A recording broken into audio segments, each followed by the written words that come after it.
phone call. Yep, all yours. Tails is the call. That is a head. So first win of the afternoon to Mark Murphy. Mick Malthouse coaching the Blues. Kevin Sheedy giving us wonderful access throughout the afternoon. Kevin, welcome to you. Edition 47. Mick Malthouse versus Kevin Sheedy, the first time in charge of the Giants. Interesting when we have a look at you. You've got a couple of players around you. Not often you have players as well as coaches at the same time. Oh, no. These have been excellent players for our club to start off the Giants, and Briggs has missed the game, unfortunately, and Chad Corns has been out for the season so far. We're hoping to get him back after the bye, and we're looking forward to getting back in the side. Kevin, the 47th time you're up against Mick Malthouse. What do you expect from a Malthouse coach side? Another ferocious grumpy. He's been a great coach. We come through Richmond together. We both played half back pocket in that sort of period, and his career is pretty well aligned with my own. We've been in there for quite some time, and to get Collingwood up and win a premiership is a fantastic achievement, because they've basically only won 2 in the last 50 years, and he's got one of them for Collingwood. His performances at Footscray and West Coast have been pretty well excellent. Having to fly into Melbourne every second week or to the East Coast with West Coast has been a fantastic achievement for him. But obviously we want to beat him. Sheeds, it's game time. We'll let you go. Not a problem. See you later, boys. Kevin Sheedy, amazing access. Basil Zemplis, Jonathan Giles and Cruz are head-to-head. Fantastic stuff, wasn't it? Umpires McBurney, Burgess and Pannell today as we get things underway on a Saturday afternoon at Etihad Stadium with the roof on, and probably just as well not great conditions outside in Melbourne town today, and I think the players will enjoy being under the roof at Etihad Stadium. No doubt about that, Baz. It is great to see both Kevin Sheedy and Mick Malthouse coach against each other. These two clubs at very different stages, but perfectly coached with Mick and Sheeds. So Shield then with the first real forward thrust of the afternoon. It's a long kick down in the Cameron direction, who's been outstanding this season, and indeed last week against the West Coast Eagles. Here's Gibbs. Little handball back for Murphy, and the skipper can run the footy towards Armfield. He sends it in the Wake direction. They've enjoyed having him back in the team and missed him when he hasn't been there. Back to the skipper. The kick not so good though. And reading that very well, the GWS defender, who worked his way in front and took a good mark. Core made his debut, Core, against the Bombers a couple of weeks ago on Saturday afternoon footy, and he's got really exceptional closing speed as a key defender, so he started the game well. So more back to green. I was thinking, Tommy, during the week when I was reading about Sheedy and Malthouse, Sheed started back in 1981 coaching the Bombers. He was 34. Mick in 84 as a 30-year-old. Way back then in 1981, Bernie Quinlan, Barry Round, they shared the Brownlow for clubs that don't even really exist anymore. And in 84, Footloose of Kenny Loggins was #1, sharing it with When Doves Cry by Prince. They've been around a while. Walker, he's been terrific at both ends of the ground this year. He's gone forward to kick goals when he's needed to. Simpson against the opposite number. Short ball in the middle. It's pretty good to McLean. So Simpson continues and just goes forward now. The target is Henderson. He'll get his hands on it. Nice movement.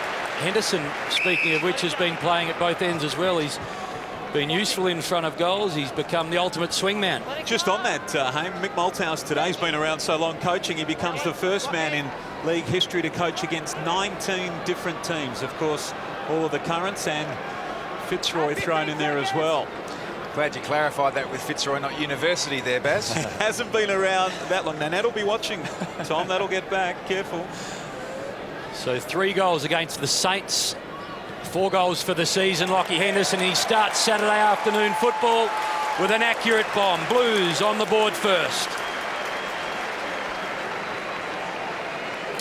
He's a good player, Lockie Henderson. He obviously really cemented his place as an AFL player, playing key back for Carlton, but was drafted as a key forward at Geelong College product as part of the AFL Academy. He actually came down to Geelong and trained with us, and he just really impressed with the way he presented himself in a forward line and had a bit of one-on-one practice with Matthew Scarlett, and so he's utilising those skills now as a key forward for the Blues.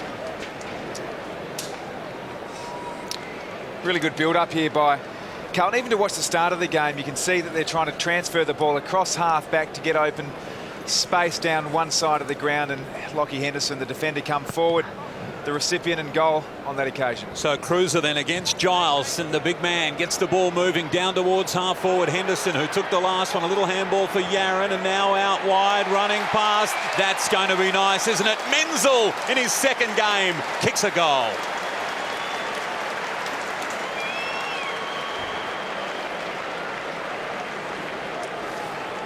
And the reaction tells us, doesn't it, that's his first goal in league football. He's part of a pretty famous footballing family now, Tom, and there's a bit of luck and bad luck obviously associated with the name, but terrific to see him getting his opportunity. He looks a lot like his brother, doesn't he? And if he's got the goal sense that Daniel has at Geelong, he'll be a fair player himself. That's the value of Cruiser's second efforts in the forward line, and Chris Yaron obviously coming into the side, but young player Troy Menzel getting in the right spot. That's his first goal in league footy. He'll remember that forever. And high draft pick, high hopes for the Blues, and that's a great start. He was, Tommy. Blues first round draft pick, went 11 in the 2012 draft on that natural left foot. Played a couple of senior seasons with Central District in the SANFL. Palmer with the long sleeves just works it back to Moore. He's got to try and find a target in the middle. He's only got Tomlinson as the option. He splits a couple of Blues. Now this man that's been just so outstanding for the Giants sits joining. He's leading the goal kicking, only 5 or 6 off the common. He's the one-man wolf pack for the Giants forward. This time he turns it over to a man who continues just to play brilliant football. Best and fairest last year for the Blues. All-Australian nominee the year prior. So Scotland short to Bootsma. And he retreats now to Walker. And they work it through to McLean. Pretty reasonable crowd in for the Blues this afternoon. We mentioned what a big month they've got coming up in regard to assignments. Essendon, Hawthorn, Abai, Sydney, Collingwood. Such a competitive marketplace at the moment. They need to win today and get percentage. Short ball is good. So suddenly Wilson, first game of the year, can find a target inside 50. Again, it's Cameron, and those hands, which are so reliable, allow him to kick from 45. Just such a complete footballer. We've already seen some of the attributes that will make Jeremy Cameron an absolute star of the competition. He marked the ball about 90 seconds ago on a searching lead that would have been 80, 90 metres down low. It was a chest mark. He's taken that at flat tilt. All he needs to do now is bang the goal, and there's the complete forward package, Bass. We'll talk about reliable. 18-3 from set shots this year, 16-1 over the month. He's just a wonderful young footballer. The Giants get their first of the afternoon.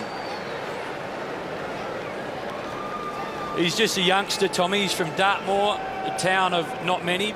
Took up football very late, was a very good golfer, but imagine after he throws a bit of steel around the strong room for a few more summers, how big he'll get. And when Jonathan Patton returns, what a formidable combination they'll be. And maybe you throw in another key forward who's won himself a couple of Coleman medals as well. Sir Lancelot, perhaps.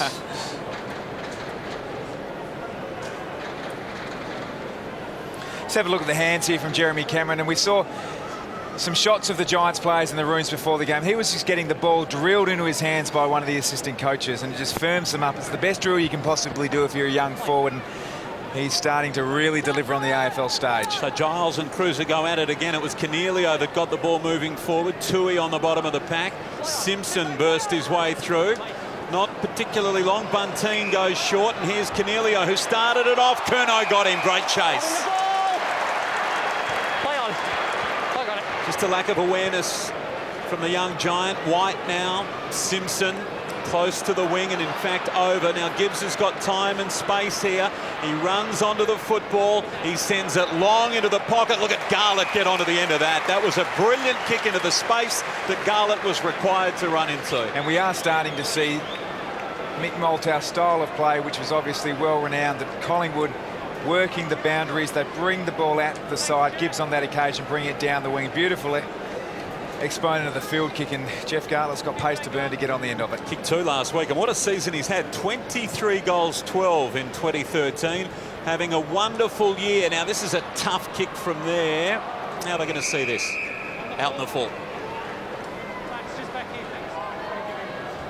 It's been tremendous though. 29 goals in 2012, and already with 23 he's been a real weapon, and the ball cut off by Troy Menzel, who's had a reasonable start. As you said, Baz, first goal in AFL football this afternoon. He was the late in for Chris Judd, and he's just put it to the left. So He's already had his share of injuries. He's had Lars surgery already, Menzel. So a short ball from Moore. Again, this time it finds the target in Treloar, who's been such a remarkable pickup for the Giants. He's just been so consistent and got so much of the football, Treloar. Had it on 37 occasions one afternoon. They're going to run into trouble here, the Giants, though. Gibbs to Simpson. Caught late by Scully. Henderson just collides with Murphy, loses his feet.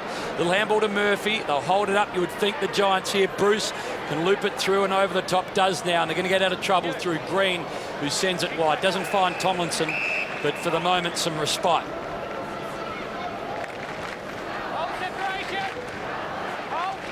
So not a bad start from GWS. 2-1. The Giants 1 straight, 7 points. Just want to hold, not be blown away early. That's been a bit of a familiar pattern over the last couple of weeks. Well done. They worked the ball towards Cornelio. It came from Treloar and then Adams, and then the handball in the wrong direction in the end, and over the line it'll be tossed in. And fundamentally playing one-on-one football here, the GWS Giants. Matty Bunting is trying to be the loose man if he can, or create the outnumber in the defensive 50, so incumbent the Giants use him on their way out. Nice work by Giles. He got his hands to it first and then followed up down at ground level. Dived on the ball, didn't get you in the back. Mark's there. Mine. That free kick against Keisha, who was just sitting on the bottom of that pack and trying to handball, or at least look like he was handballing away. Green now. Tough one here, but well done by Bruce. He gave it to him. Now Green's kick is wide, and gee, that's too wide. Troy. Thank you. Menzel again in and around the action. Lucky hold. So back to Walker. Jamison. They'll go sideways, and this isn't bad to White. They can explore the options from here. Out wide, that's a very good kick. Curno's got it. Chips it short. He was looking for Yaron and had a little bit too much on it. Moore got there first. Nice handball forward, Adams. Cornelio might be in a bit of trouble. Here is Garlett. Look out. He's so dangerous from here. He won't miss that, and doesn't.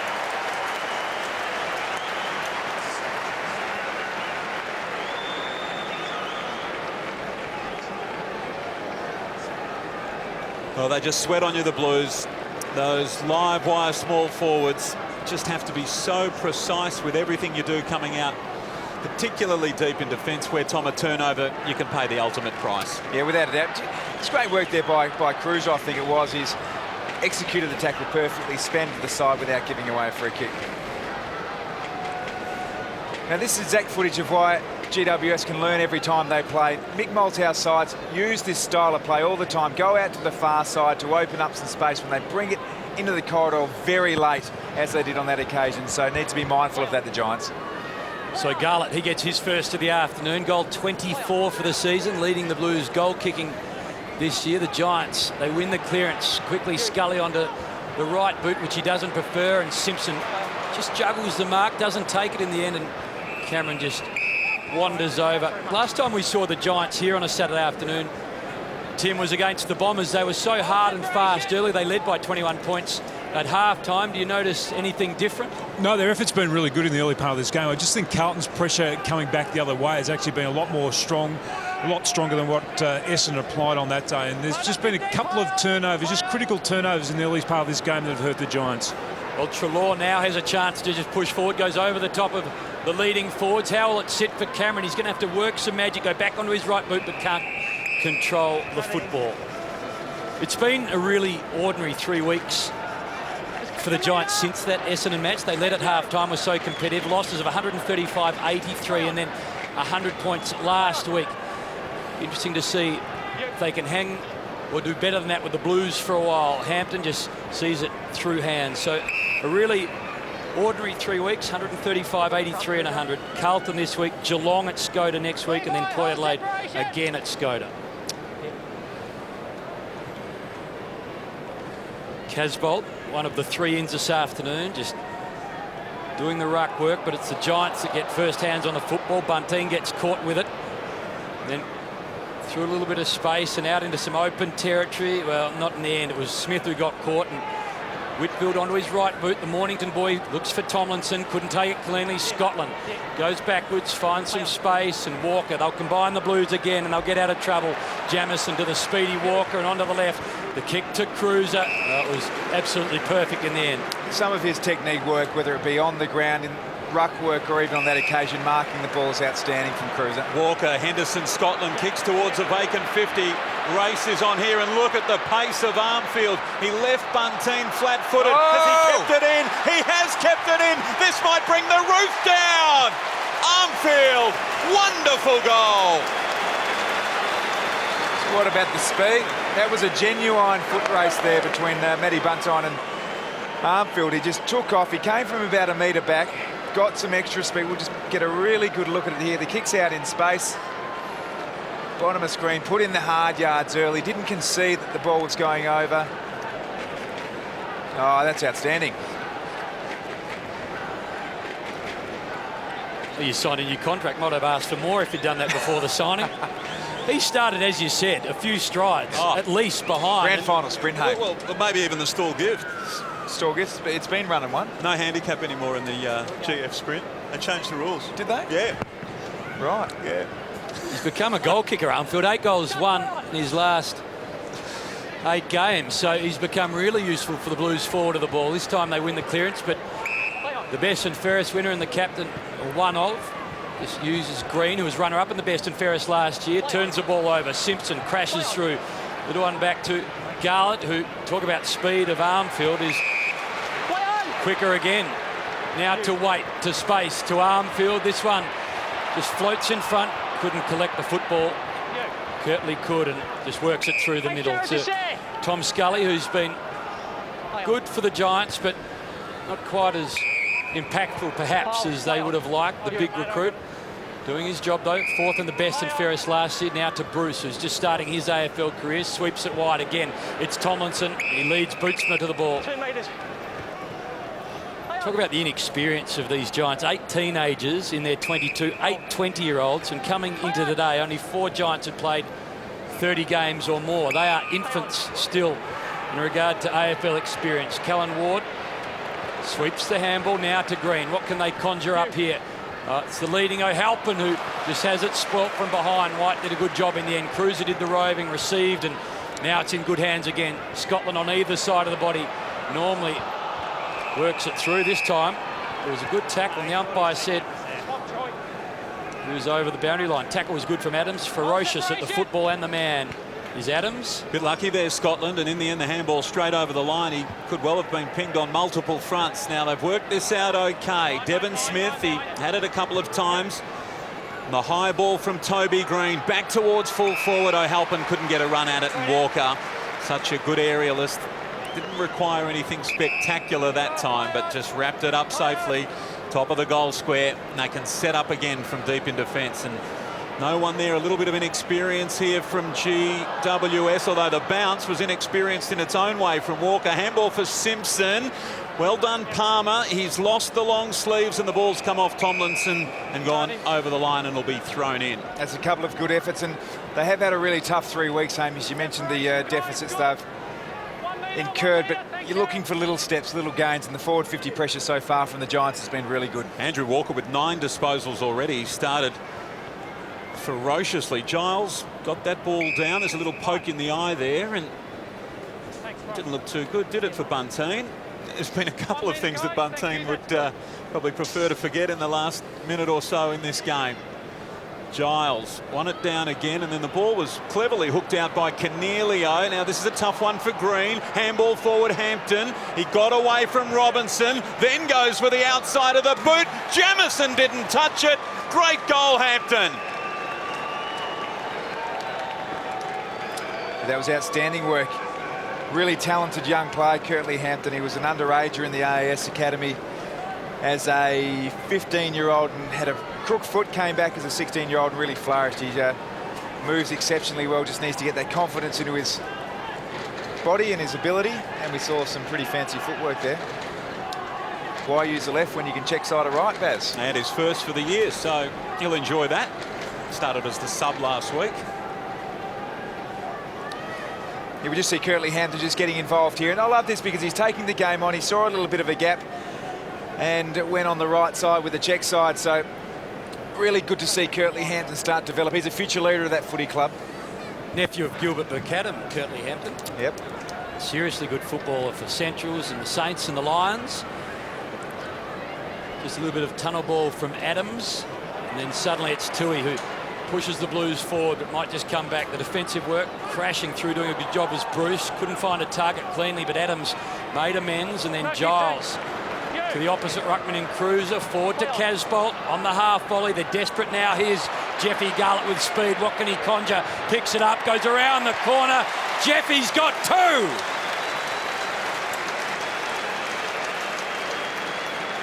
He's just so clean and so fast, and has got such an uncanny goal sense. Give him a metre and he's off to the races every time, Tommy.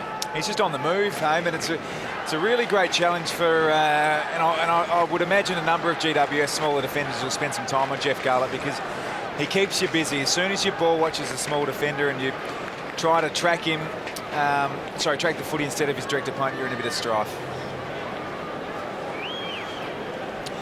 And we just watched there, it was Toby Green. He just a little flat-footed trying to receive the handball. Now he's actually playing on Jeff Garlett. That's a really good learning lesson driven by Kevin Sheedy and Leon Cameron to put some defensive values into his game. We know that Toby Green can find the footy, but he won't need to worry about that. Jeff will take him to it. Curnow got his boot to ball there and moved it forward. Well done, Green. He held them up for a moment. Shield. Out wide to Palmer, and now Kennedy off half-back. He can run, he looks upfield. Not a bad-looking kick for Giles. It didn't quite get to the intended target, and Scotland should be able to mop up here. Keisha takes the footy, kicks towards half-forward. Cruiser, good fist away by Core, well done. Reasonable start, Tim Watson, watching for us from the boundary by GWS. They're in the game, which is what they would have wanted at this stage, I reckon. Yeah, look, it's just about limiting their turnovers and their inaccurate position. There's another one. They're coming off half-back through the centre of the ground, and they're just not able to hit those targets. Carlton, on the other hand, applying really good pressure right across the ground. Walker's been good off half-back. He's been terrific all season. That was well done, meeting the footy hard. Tomlinson, he got it from Kennedy. It comes back to Tomlinson, and now Shield. He sends it underground. It was the right idea, just didn't have enough on it. And Armfield's kick into the middle of the ground. It loops over the top. Menzel gives it back to Armfield, and then Wade on the lead. He marks on his chest. Moore right there with him. Dennis Armfield certainly started the game with a truckload of confidence. He's actually outworking every opponent that he's been on, both with acceleration but also the long gut-wrenching run as well. He actually ran past a number of stationary GWS midfielders to get on the end of that. So Wade starting to get back towards his best form. 3 goals last week, just the 6th for the season. Been in and out, we know. He's had injury and suspension. And that one just across the face. Carlton's lead 20 points. You talk about injury and suspension. Jared's played 157 of a possible 233 games since he debuted in 03. So he's missed 76 or 3.5 full seasons. Injury, suspension and form, 59 through injury. So to have such a gun player out for 3.5 seasons is obviously a real impediment, but so nice to see him seemingly fit again.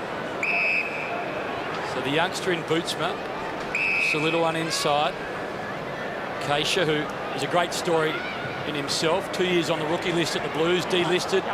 Went and won a grand final for the Redlegs in the SANFL, top 5 in the Magarey, and then back on this list and playing AFL football. Gibbs just watches on it, crashing through in the end was White, lost the football. Now Cornelio, what can he muster? Backwards he goes, little ball to Adams. And now this is where they've been breaking down, as Tim Watson said, turning the ball over, pushing forward. Wilson, first game of the year, 9 last year, 6 goals, playing in the middle this afternoon. Now Smith, who signals to his forwards to get moving. Now it's the long ball. Tomlinson the target. Jeremy Cameron there too. The Blues go back. It's up to Jamison and Tui. Tui gets second bite of it. Little one to Tui. Gets through the first tackle. lost the football. You reckon if they could get the ball there quick enough? Cameron has already shown early in the game that he could be a winner, but they were so slow then Carlton could organise themselves defensively, and then Tui just blocked the run of Cameron. So they're just going to have to try and force the issue as much as they can, the Giants, and just push the ball through that middle of the ground a little bit quicker. Curnow got a kick out of there. Taken by Green. He knew Waite was coming, but he's done that okay. Moore, who's peeled off Waite. They're on each other this afternoon, and the kick into the middle of the ground, and Kennedy's got it. Now, he's got an option to lay off to Core or go with a long kick. He goes that way instead. And Lockie Whitfield with his man on the mark right there with him. It's not the required distance, so the long kick comes inside 50. In front was Cameron. It was Ward's kick. Bounced off his chest. He's better with his hands, Tom. In fact, he's outstanding with his hands. They've worked that okay. Robinson got it from White and then kicks long. Terrific mark. Callan Ward, that was excellent. He read it well, wrapped it up. Midfield to Treloar. There's a player on here. Kick is good. Cornelio marks about 45 from home directly in front. Well, that was better. That was a lot like what Tim Watson was talking about before, just getting the ball off the line and playing on quickly and then hitting up the safer target to an uncontested mark. So Carlton pushing back really well structured defensively, so they're going to have to use that patient ball use. So Cornelio, just 2 goals in his 9 games this season. He gets right on the 50, sends it long and strong. Great kick. GWS have got 3.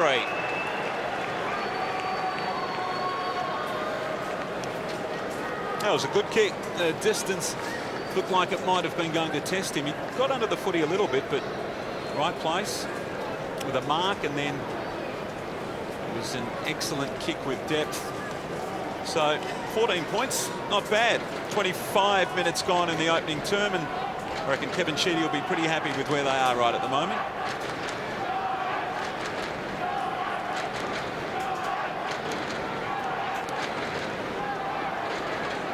Positive start from the Giants. What's it, 5 goals, 2 to 3 goals. Really impressive young player, Stephen King. In fact, not just a young player, a young man. He's got leadership credentials written all over him.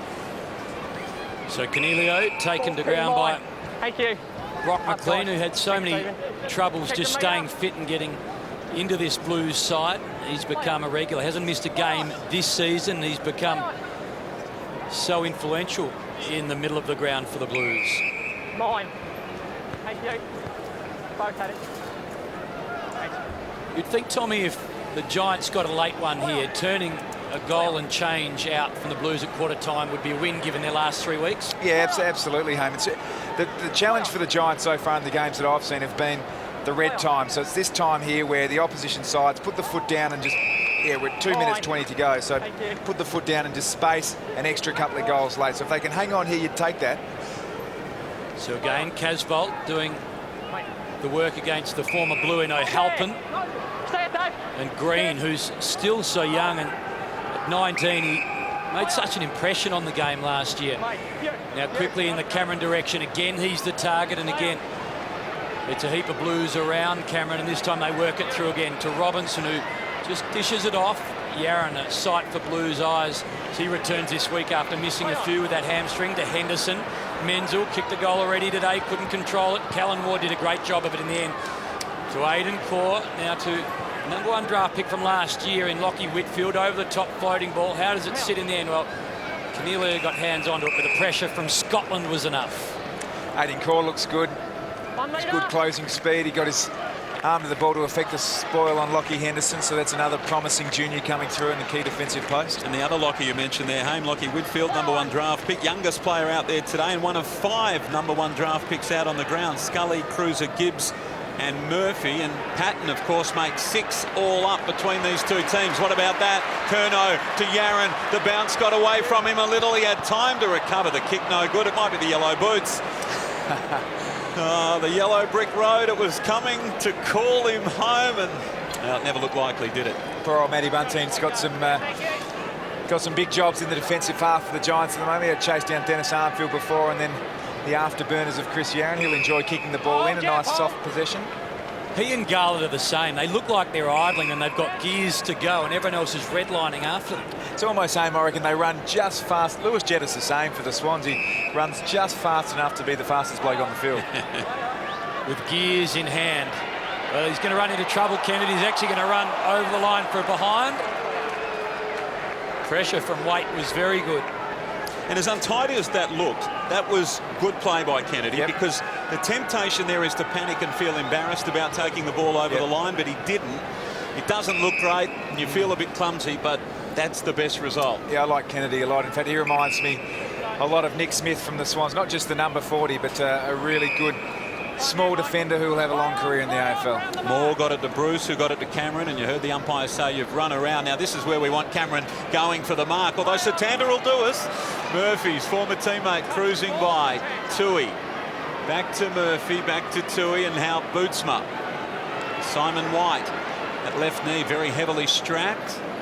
Kicks in the Casbolt direction. Oh, that's a very strong mark. He was the meat in the sandwich there, and his hands were strong. The kick now is okay. Keisha, he hits the ground running, goes to the pocket. It wasn't a great kick.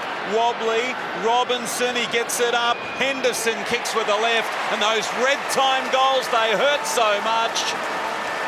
And there's another one right there. A goal on the buzzer. So Carlton finished the term with 6, and GWS, they'll be really disappointed with that. Carlton 6-4-40. GWS 3 straight 18. A couple for Garlett and a couple for Lockie Henderson. The last of them coming in the last second of the first quarter. Carlton's lead 22 points quarter time on a Saturday afternoon. So the second chapter of Saturday afternoon football. Blues by 22 points. You've just joined us. Kevin Sheedy and Mick Addition 47. Coming into the game, Kevin Sheedy led the head-to-heads 27-19. Mick heavily favoured. Without it, GWS. Tom Scully. To make it win 20 in the personal battle against Sheeds. It's more episodes than Seinfeld, hey? Oh, one of the great sitcoms of all time. Suddenly they go through the middle of the Giants and quickly they can grab hold of it. No, Blues have got the answers again. Curnow runs into Giles and off Palmer. It bobbles around. He just dances once and gets onto the right boot but uses the left. And he probably needed the right just to finish the job off. 1 metre. So Palmer, wearing the headband, had long sleeves on to start the match. That lasted about 90 seconds. Halpin knocks it down to Cornelio. Bootsma sees it just bobble around and Cornelio gets ridden into the ground. No free kick. So Cornelio, one of these youngsters and future leaders, captain of the Western Australian under-18s at junior level, gets wrapped up. Quickly it's dished off by Adams to Scully, now to Smith. What can he do? Across the face. And Simpson plays the role of defender. I think he might have been captain of also the WA cricket side. Maybe an outstanding sportsman, Steve Coniglio. He had a really tough decision to make, and in the end he felt he was a more natural footballer than cricketer, but he was a very good cricketer as well. He's used the magic 8 ball. Should I play cricket for Australia or AFL football? Here's McLean then on half-back. He sends the ball into space for Armfield. Callan Ward doing the chasing. This is going to be interesting. We know all about his electrifying pace. It was a very clever centering ball. Menzel, Garlett, they're all around the area. Green, a little fumble, can be so costly. Green did okay. Garlett was in there, wrapped the footy up, and in the end, not a bad result for GWS. Yeah, did well there, Toby Green. That's where the education becomes reality when you're one out from the goal square with Jeff Garlett and open forward 50 and did exceptionally well, Toby Green. Giles, Menzel, and the ball through the arms of Robinson momentarily after he'd got it from Gibbs. Gibbs gets it back and he sends it long down towards full forward. Casbolt, it's cleared his head. This might be a goal for Gibbs. It rolls on. It's a goal. Carlton have got 7. Well, a bit unlucky a couple of times now that the first goal of this term and the last goal of the first quarter. And Kevin Sheed, I think, really, he's saying exactly that, isn't he? You can just see the frustration on his face. Well, it doesn't take a lot of time for experienced sides to expose the Giants on the goal on the scoreboard. So they've been more than competitive. But as you say, Baz, that last goal in the first quarter, starting quickly in the second quarter, makes it tough.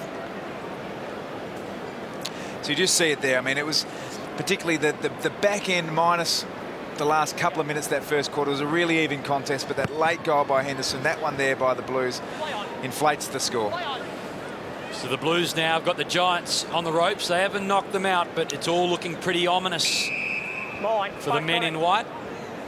Well, the boys really in white. I mean, we saw last night the Lions got sort of physically manhandled against the Pies, and we've seen it a few times in the last month. These young Giants getting tired late in games or late in quarters. They'll get... Just here. Make sure you come back around. Come around. Thank you. Time off. Stay out. Play on. So Keisha, who we said earlier was listed for a couple of years as a rookie, got delisted and just got better at playing football over in South Australia with Norwood. Wonderful handball to Tui from Walker. He's a very good kick of the football. This time it's meant for Cruz. Full stretch. The big man takes it. It just stuck. Great to see him fit again, Hayne. We've seen Cruiser for a large part of his career under duress, but he just executes some of the skills that big men shouldn't be able to do. Well, he just puts it in the hot spot again, and the big fly from Casbolt crashed the pack like a big man should, and he's taken a really impressive mark. And he's in dangerous territory. The only knock on Big Levi is this: the set shot can let him down. And this is one of the spots still in Carlton's side that's up for grabs. Mick has been experimenting all year. They're still trying to get that right forward combination. They've tried so many different players there. Nobody's really been able to nail that spot. So a big afternoon against the Giants might just help him etch his name in the forward line for the Blues. He kicks and he's just offline. Third game of the year, hasn't kicked a goal in his first two. And just on that, Tim, who do you think so far is the pick of them? We've seen Rowe obviously go through there, Hampson, Warnock injured today. Is anyone closer to... That should be restopped. Should have been a re-kick. Oh, I suppose he was in the middle of the ground, so just on that point, that was very dangerous then, potentially, wasn't it? Yeah, I mean, you could use a bit of common sense and bring the ball back and start again, but maybe they'll make a new rule for that. Well, I guess he played on, so they couldn't stop. Tim, we'll get that answer in just a moment. Casbolt does the ruck work there, and that was nicely done. A long kick forward by Keisha. Bouncing ball, Menzel. He had it close to him, and then it got away from him. And then Core gave a handball to Green. Ward in a bit of trouble. He played that well. Cool head, experience, and the kick to Palmer spot on. Sorry, Tim, now's the chance. I don't think anyone's nailed it. I mean, that's the problem they've got at the moment, Carlton. It's still up for grabs. I mean, Rowe's been down there for a while too. Mick's done a lot of experimenting. He's still getting to know this team, and he's still getting to work out exactly what positions they play best in, but those key positions in their forward line are still up for grab. And just further to that, Tim, can they really challenge deep in September without a key forward staking a claim in a game? Well, Wade obviously is going to take one of those positions, and they've still got to work out whether or not it's Cruiser that can go forward and kick those goals, or it's Casbolt. Warnock obviously isn't going to be that bloke that's going to be able to do that.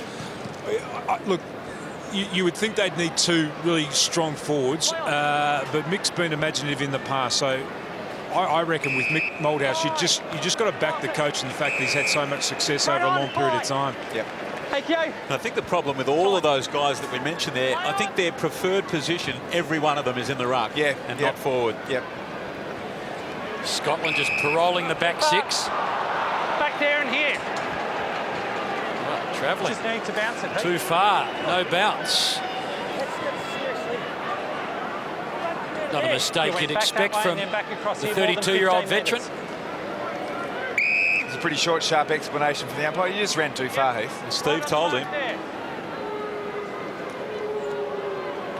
So Lockie Whitfield, a chance for just a little something, bring it back under that 4-goal margin. He's kicked 1 goal in his very short career. This one shouldn't be an issue. And it's not, sneaks it through. So the Giants get their 4th. Whitfield gets his 1st. They need to just continue to chip and chip and chip away at it. You get the sense that the Blues are in control all over the ground. And they just need to hang around. Can't afford to be blown away by half-time like they were last week against the West Coast Eagles, and the week before against the Hawks, and the week before against Adelaide. The week prior to that, they led by 21 points at half-time against the Bombers. Blues by 22 now. Count the steps here. 1, 2, 3, 4, 5, 6, 7, 8, 9, 10, 11, 18. A bit stiff there, Heath Scotland, I think. So the lead back to 22 points for the Blues, and that's what it was at quarter time. A promising from GWS, and a bit unlucky there. It was coming right down Satanta's throat. He was still inside the centre circle. We've seen umpires allow those to go on, but I guess there was too big an advantage for O'Halpin, and so he's throwing it up. And he missed it completely second time around. That allowed Cruiser to get his hands to it, but Adam sharked and then kicked towards half forward. Cornelio was pushed out by Bootsma.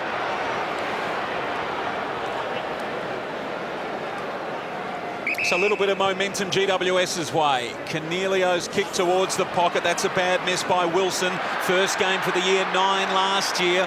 Walker crashing his way through Simpson. Keisha had it, and Scotland, who's not having a good time of it just at the moment, over the line.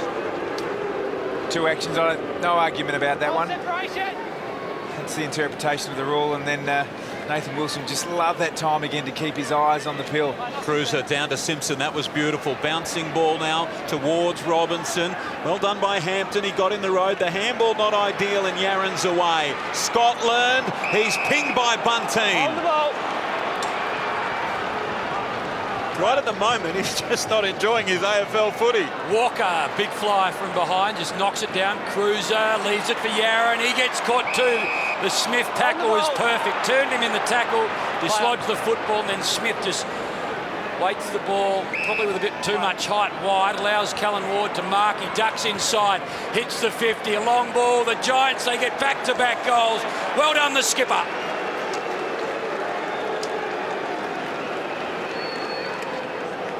Well, it all started with the big tackle from Devon Smith in the middle of the ground, and suddenly the Giants were away. They narrowed the gap again, the Whitfield goal and then the Callan Ward goal. So the #1 draft pick and then the skipper back to 16 points. Early going, second term. Well done, the Giants. They're hanging around.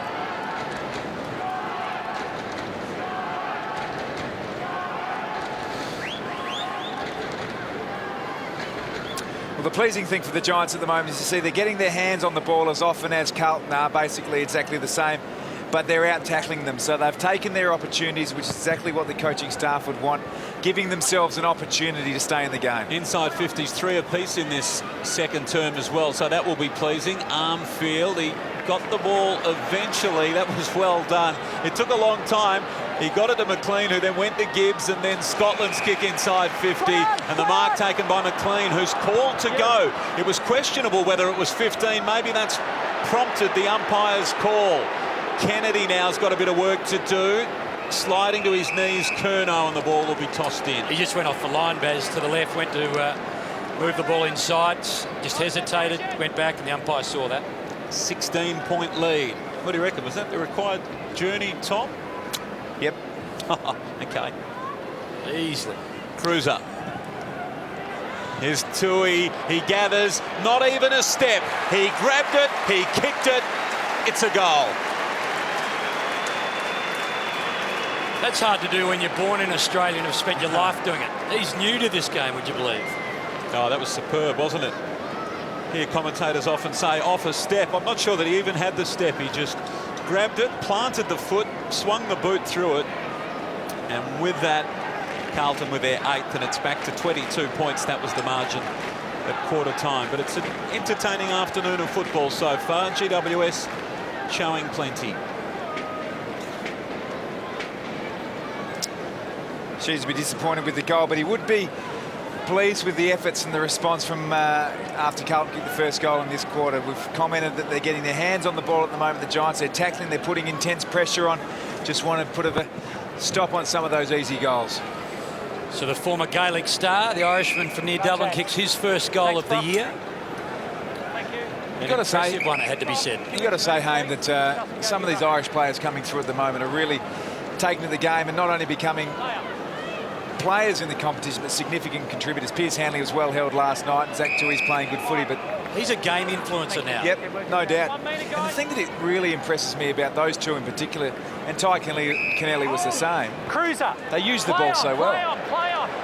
Simpson just takes the advantage and then puts it in front of Murphy. It sits up for a long time. Shield, who went to the same school as Chris Judd and idolised him and barrack for the Blues, finds himself against the new skipper in Murphy on that occasion.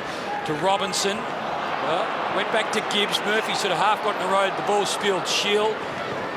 They work it through. Adams off hands. Good chance for Tomlinson. White picks it up, loops it backwards to Gibbs. He in turn to Walker. They should be able to thread the needle here, the Blues. Handball from Walker. Put White under pressure. Just a sort of a half hit with the handball from Cruiser. Simpson had to wait for it, did a good job, knocked it back to Cruiser. And now Robinson says, I've had enough of this, and just hacks the ball forward. Big fly from behind. Hampton knocked it down, and then the underground. High free kick. It was from Garlett, hoping for Yaron, but after Garlett had handballed, he got taken high. Clear the area. Play on. Quickly to Robinson, and now to a very, very free Brock McLean, but the kick just wasn't perfect. In the end, the smother was terrific from Bruce. Ricocheted back to him. Murphy was the tackler after being the kicker.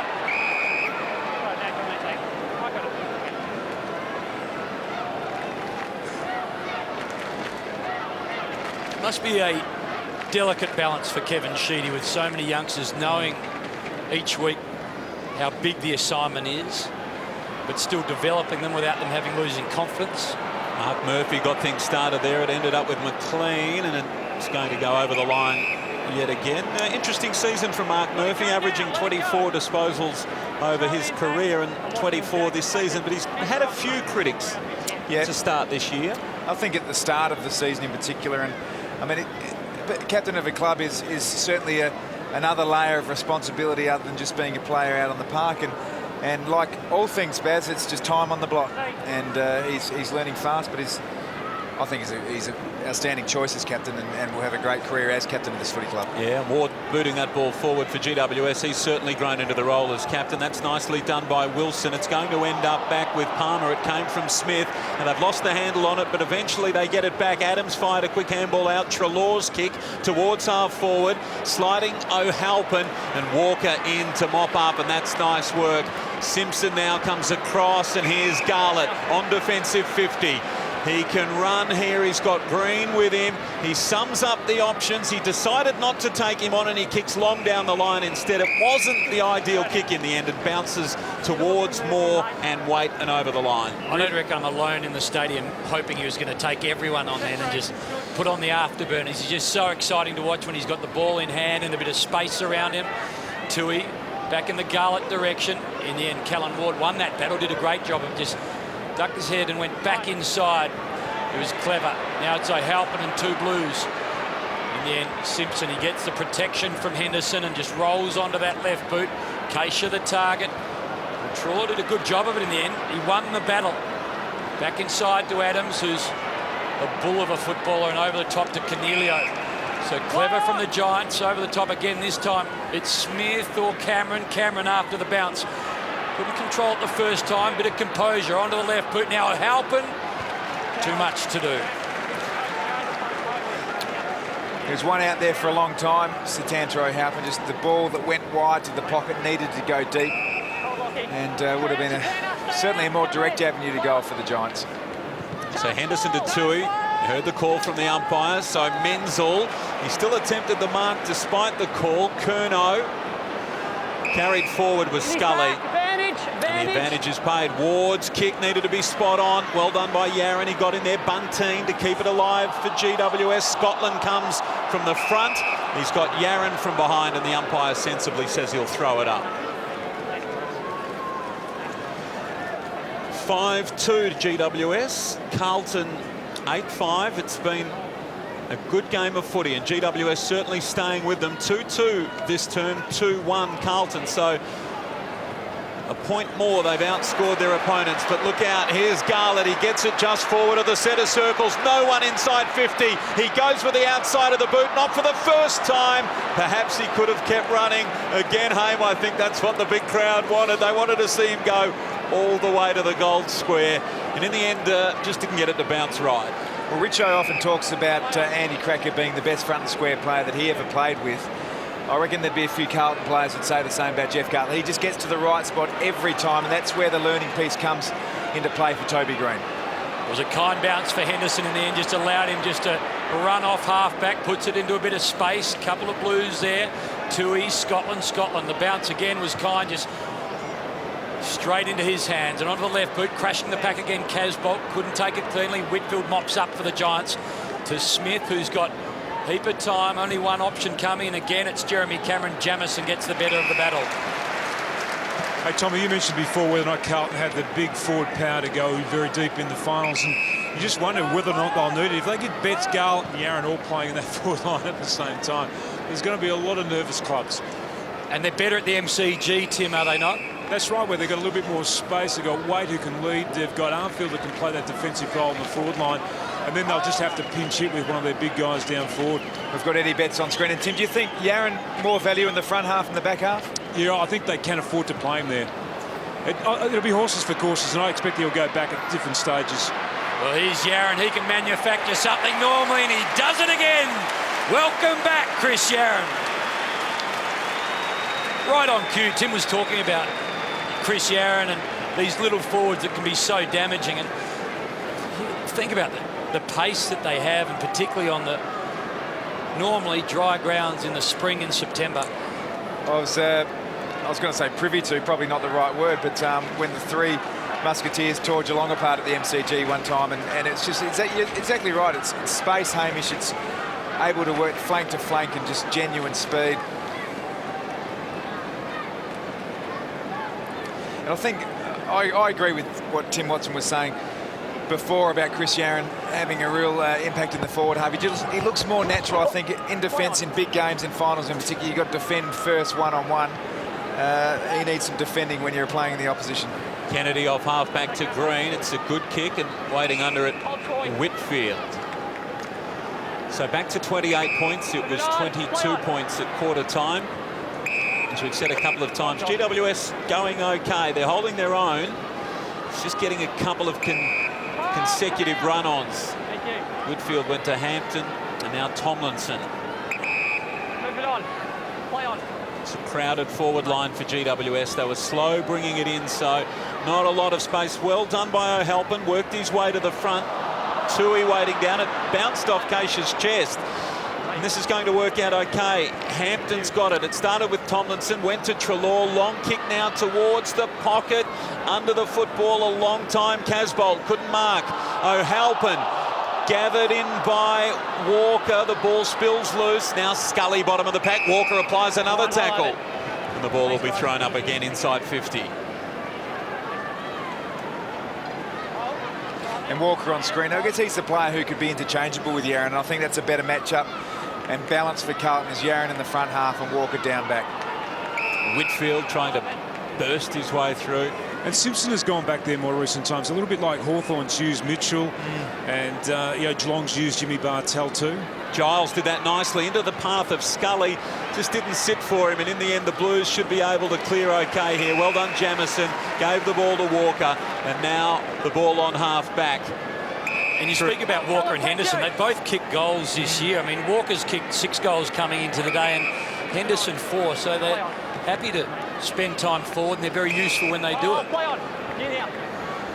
Keisha to Jamison, who pretty much has his mail sent to the back 6. He doesn't drift forward too often. This kick was absolutely perfect. Split the Blues. Menzel just hesitated. If he'd gone at the ball, he would have been able to take it. He's good enough just to pick it up and send it forward again. Here's White, beautiful clean pickup, and then just a spearing ball to Jared Waite. Well, the pickup was outstanding, and then the pass was 10 out of 10. He's outstanding, Menzel, isn't he? I mean, a couple of passages of play today has shown why he was so highly credentialed and thought of so highly as well. And Carlton people have just been licking their lips through what they've seen over the summer months with his ability. So Jared Waite,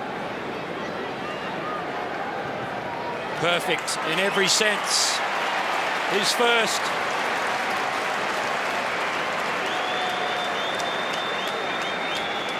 And the Blues, they open their shoulders, 10-6-66, out by 34 points now over the Giants. And Jared Waite, we spoke about how much time he's spent watching on since he debuted.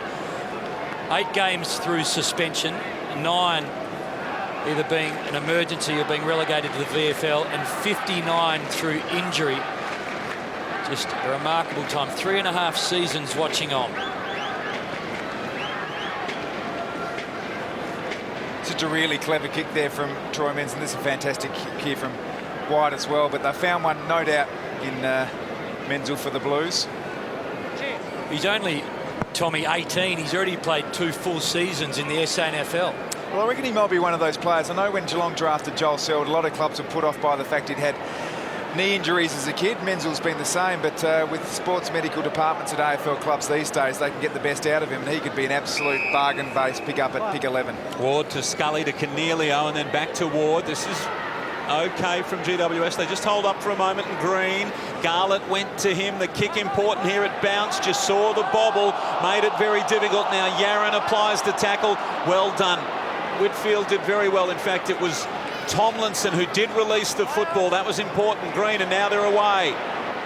Scully. Back it goes. Kennedy, handball for Adams. Steps inside the traffic. Long down towards Palmer, and that's a good grab.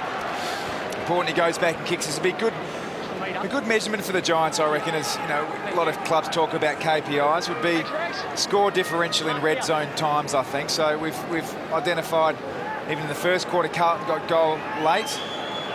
Mick disappointed with that effort just there. Interesting player, Reece Palmer, obviously a rising star. The start of his career with the Fremantle Dockers, made the switch across to GWS, a foundation player, 5 goals for this season. He's a good kick at goal, and that proves that right through the middle. GWS have got their 6th.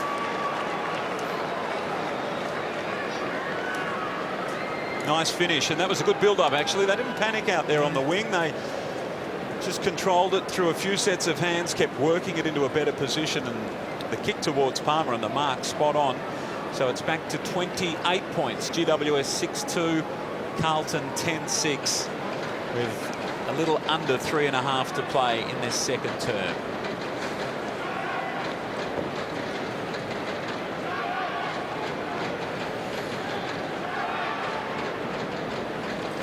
So the Palmer goal brings the margin back to 28 points. So under 5 goals, it was 22 points at quarter time. So the Blues are leading the quarter, but right now by just the 1 goal. Still plenty of time for the Blues, or in fact the Giants, to add to their scores. Cornelio here, quick hands, and they're away again perhaps. Kennedy short ball to Palmer.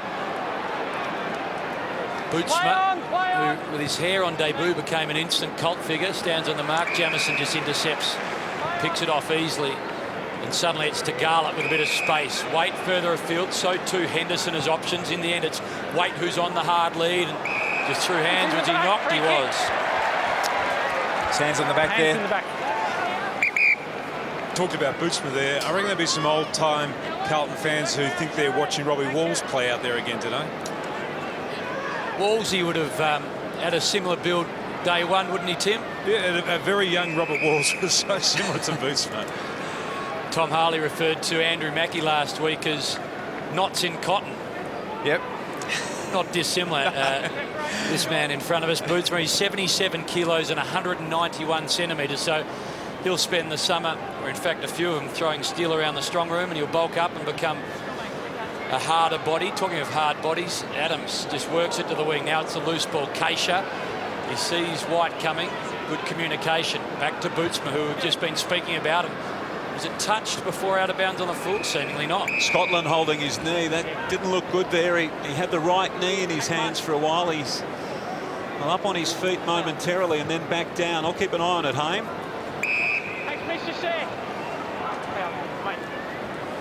Yeah, let's hope he's okay. The ball now with Hampton momentarily. See Scotland coming off. We'll get Tim to keep an eye on that one. Ward's marked that one. It was pretty close to 50 actually after Waite took him to ground. So Scotland will get it looked at down there on the bench, and the fact that he's jogged off, there's no guarantee that there's nothing serious. We know that Bunteen, Walker closing the gap. He's done that brilliantly. Handball over the top now for Henderson. He's kicked 2 already. He centres the ball. That was a wonderful kick. Yaron's marked. It would have been downfield anyway, I believe. But either way, Yaron with a set shot on goal from directly in front. That's good play by key forward Henderson. either way the result was going to be here, but just an ability to keep his feet and then just spear the ball in. Great vision. One thing to have the vision, second thing to execute the skill. Chrissy Yaron the beneficiary on that occasion. So Yaron back in the team with a goal this afternoon. 13 coming into round number 10, and he's got his second. And yet again, deep in red time, GWS conceding a little bit longer to play here than it was in the first term. Still over a minute to go, but that was good play by Henderson. The centering ball, very intelligent, easy to blaze away there. Yeah, it would have been. That was outstanding play, and you can just see the modern players, and there's the Scotland injury. The ribs, I think, just the good old-fashioned sort of knee to the rib in the marking contest when you come back. And I mean, the modern-day player is so brave, and maybe is he clasping a knee as well? Well, he went both, actually, Tom. Initially, it was ribs, Yep. you were spot on, and then that right hand lingered for a long time on the knee, but up and about like that, you'd suggest nothing too serious with the knee. Tim, what can you see from where you are? He looks okay. He's standing up again on the boundary line, so I think he'd be okay. Just a knock to the front of his right knee. So just standing in front of Jamison and Waite, hands on hips. We'll see what we can find out at half-time. Looking forward to Tim speaking to Andrew Carazzo at half-time. One of these Blues that are watching on this afternoon. Armfield sweeps it to Henderson. Well, it's around the corner. It's to a pretty dangerous spot. There's a couple of dangerous Blues at the fall of the ball too. Bouncing ball. How'll it work out? Hampton, Ward. They've lost it here. The Giants. Yaron picks up. Can he find a Blue target? Armfield knocks it forward. Giants will get out of trouble here. Tomlinson. He goes short. The closing speed was good from Boots. McGarlett, the little give. Now to Ed Curnow. And Curno's kicked one for the Blues. The pressure just kept coming and coming. And the Blues get a goal. Well, it is. I mean, it's sounding a bit like a broken record. Just goals late in quarters really hurting the Giants and reflected on the scoreboard. So you go into a break, or in this case, go into half-time further behind than you certainly hope to be. But just to highlight the fact how challenging it does get for young sides in the last quarter, we were applauding the efforts of the Giants early on tackles. The count right now is 37-31 in favour of the Giants, but they've only had one in the last 11 minutes, so the intensity is starting to drop off a bit. Really sort of tonguing towards the half-time break. But credit to Carlton, like a good mature side have done, they've put the foot down in red time. 5 of the last 6 goals now for the Blues, and Carlton with 2 goals inside the last minute of play. And with it, the lead is 40 points. Andrew Carazzo coming up at half-time with Tim Watson. Looking forward to hearing the thoughts of one of the stalwarts of this Blues side. Mark Murphy, pay it upfield here where he is. Yep, your kick, Mark Murphy. So Murphy was being hung on to 7 seconds, clock not ticking yet, so there's a chance here for a big mark inside forward 50. Play on. Ball to Bootsma. They know how much time's left. They send it long. Where's the marking target? The marking target slipped over. It was Casbolt. Tomlinson waiting down behind. And the siren sounds, thankfully, it's fair to say, for GWS. Under siege in the last couple of minutes.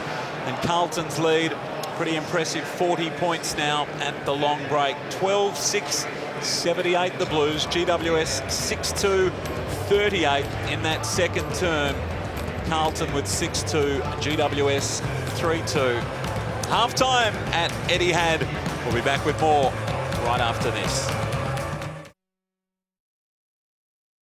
So Townsend will be into the game, and Satantero Halpin, who Kevin Sheedy said at selection on Thursday night he was disappointed that he wasn't going to be able to give him a game against his old team, and then somehow found a way to give him at least a half against his old team. I'm disappointed he's been subbed out. If you've seen him celebrate recently, he celebrates like he's just won Powerball after kicking a goal. He didn't kick a goal today, and he's obviously not going to now in the red vest. He's just going to sit down and have a decent feed, but I love the way Satant celebrates. He looked like me on Footy Central last week too. He had a little bit of those crumbs on the bottom lip. That was unfair. That was unfair, Baz. Now, it's a tough game, football, Tom. If you give it, you've got to take it. Cameron takes a nice mark. He's way outside 50, sends it long. White's best favoured by that kick. It wasn't a good one, and that was interesting by Wilson, who jumped way after the event. Here's Yaron, exciting in defence now. He has a bounce, gets just outside defensive 50, and the kick to Casbolt, fantastic. Cruising by is McLean. He looks upfield. The target again, Henderson, and he's been a target reliably this afternoon. Already, as we've said, he's kicked a couple of goals, and early in the third term he can have a shot at his third. Hey, Tom, I'll ask you this question. Can they afford to play Henderson down forward? That is a really good question. I mean, so much depends for Carlton on the health of Jamison down back, but against the really good sides, let's just say a Geelong or a Sydney, when Tippett comes in, they need 2 key defenders. So not at this stage. No, I don't think so, Tim. So only 4 goals for the season before today. 2 already and a poster there. So 2-1 for Lockie Henderson this afternoon, and Carlton's lead creeps up to 41 points.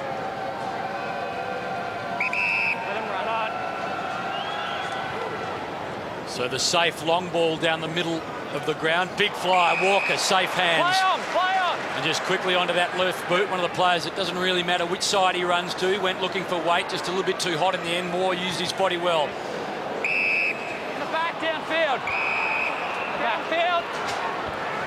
Jack, you're up. Well, Adams will be the Ball man aimed that it here, Mark's here. Downfield free kick. Yep. benefits from all of that. Adams been so impressive.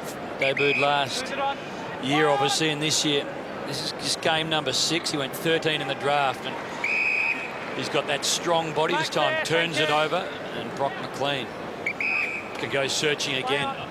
Yaron, who's kicked a couple, ignored. Wait the target. Henderson had the ball fall in his lap. Suddenly it's up to the Giants again to try and work it through the maze of Blues defenders. Green to a bit of space. Cameron, did he take it over? He did. Cut in. Free kick, handballed the ball away. Well, quickly it's going to end up in Jamison's hands as we see Jared Waite go to ground and then just holding out that leg again. Can't handball another player. Anxious moments for Blues fans watching on as they see Jared just stretching out. He was just ginger as he headed towards the play moments ago. He's just at the back of the goal square now, just limping. You can see top of his screen. Not comfortable, Tom.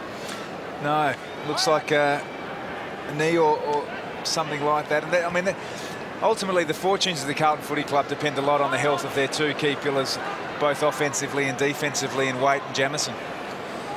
So a ball with plenty of heat around it. This time Walker tries to toe poke. Whitfield underneath it all. High free kick, Carlton. That way, sorry. Pointed the wrong way. Play on. So Walker short. White gets held up. Play on. Retreats. Finds Walker and he goes backwards, and Jamison's just got a bit of space. He's got the leading weight. Looks sounder now. Charges at the football more again, just in his pocket. But good signs. Walker's up to 20 touches already. He really has been the architect across half back, and obviously they play the Bombers next Friday night. It'll be interesting to see whether or not the Bombers go after Walker, because he's really the player that sets it up for the Blues back there. It's like fancy dress day at my daughter's kindy for Reece Palmer. He started in the long sleeve, took it off, and he's put it back on. He's making the most of what the property man has brought. All of that pretty interesting, given that we're playing under the roof, but that's his prerogative. Oh, White crashed into Scully and correctly called too high. Out. Listen, grab him. It's a free kick next time. Yeah, not much argument here from that one. Tom Scully coming up for his 10th disposal, just slowly getting into the game. Tomlinson at the back, almost a mark. Cruiser. And in the end, the umpire set a free kick for holding on.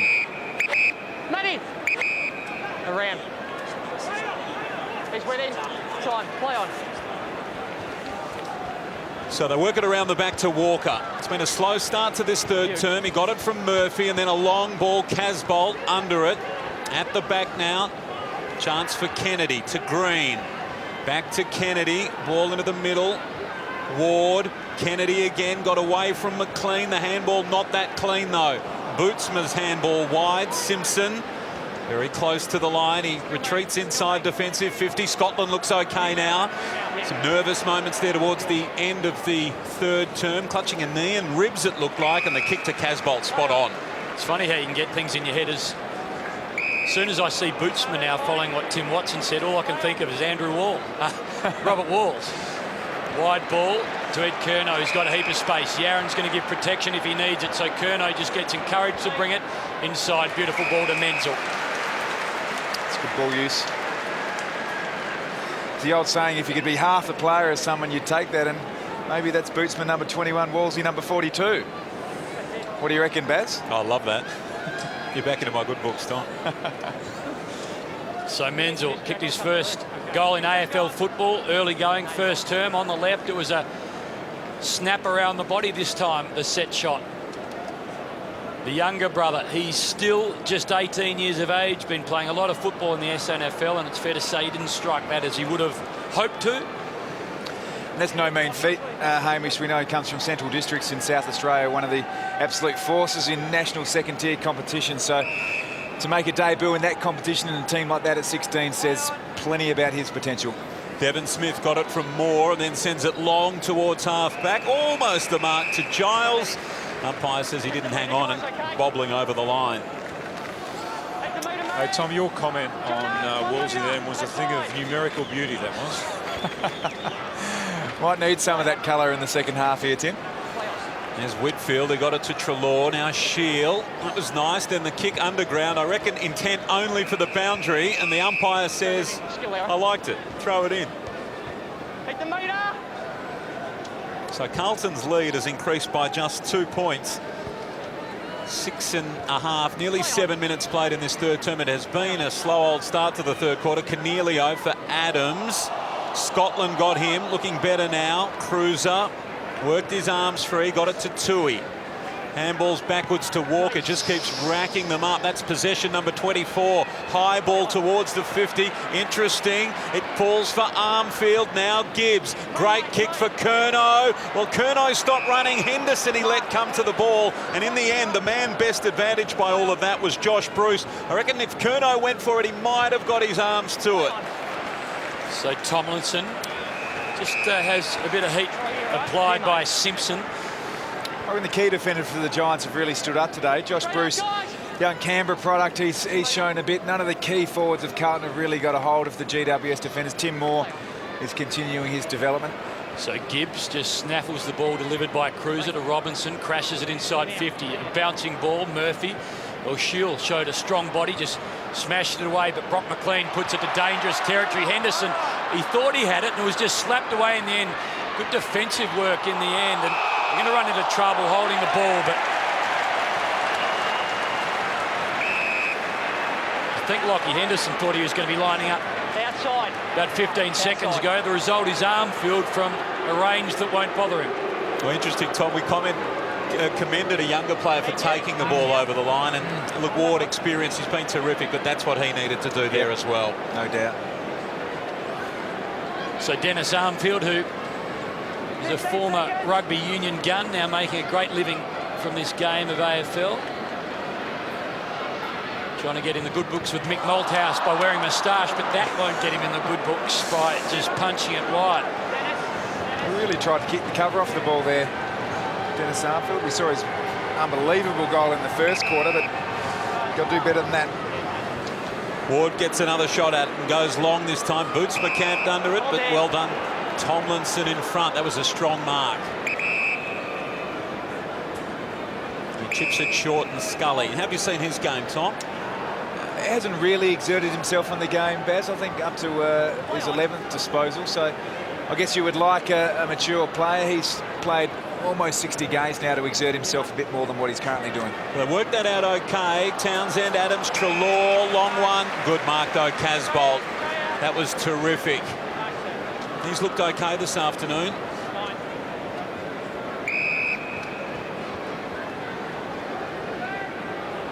Robinson's got it inside defensive 50. So credit to GWS here. They just haven't allowed Carlton to get that free-flowing game going. We saw it in patches. Here's Henderson now. The GWS have been resolute so far. Green, it was important that he marked there. He didn't. Garlett sweating on him, and Garlett can make you pay every time, in fact. It shows you how dangerous Jeff Garlett is. As a golden rule as a defender is don't lose your feet. He's now kicked 3 goals. Don't lose your feet. On that occasion, Toby Green didn't lose his feet. He just lost a step. And Jeff Garlett just has unbelievable balances, like a cat when he hits the deck. And That's fantastic play.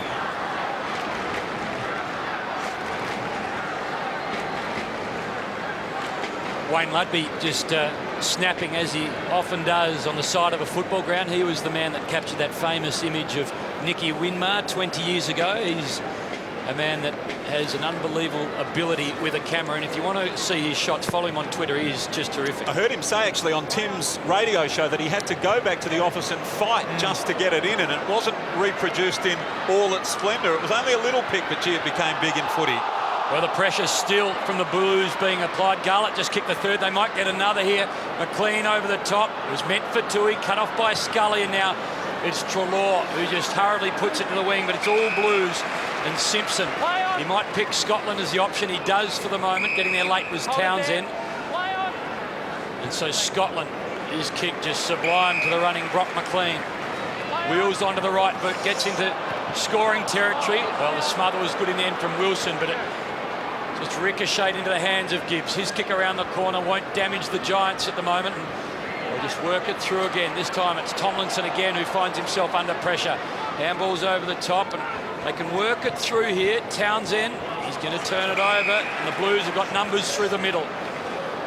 So White to Robinson to Simpson. Gibbs is on over the top. He's used. Gibbs will roll onto that right boot. A few leading. Garlett's deep. That's the direction now. Garlett's already got three. Can he outmark his man? No, the youngster, Green, this time does a great job. And they're the wins you want to see, don't you? Where he's been given a job. Yeah, get back to that. A little bit untidy after the terrific Mark Murphy. Should have done better there. Ditto Brock McLean. They just messed that up between them, and then Hampton's clearing kick out towards halfback Simpson. Might reload here through Gibbs, and now called to go was Robinson. He gives it to Tui. He's a thumping kick. The Irishman from 50. He's got two. A shame all of that, because really good effort by Devon Smith to go the mark after just a few moments ago missing the mark and then handing a goal to Garlett. He backed himself, he went again, he took the mark, and then just unfortunately the disposal you've talked about let him down. And it's continual learning for Toby Green in the defensive post against Jeff Garlett.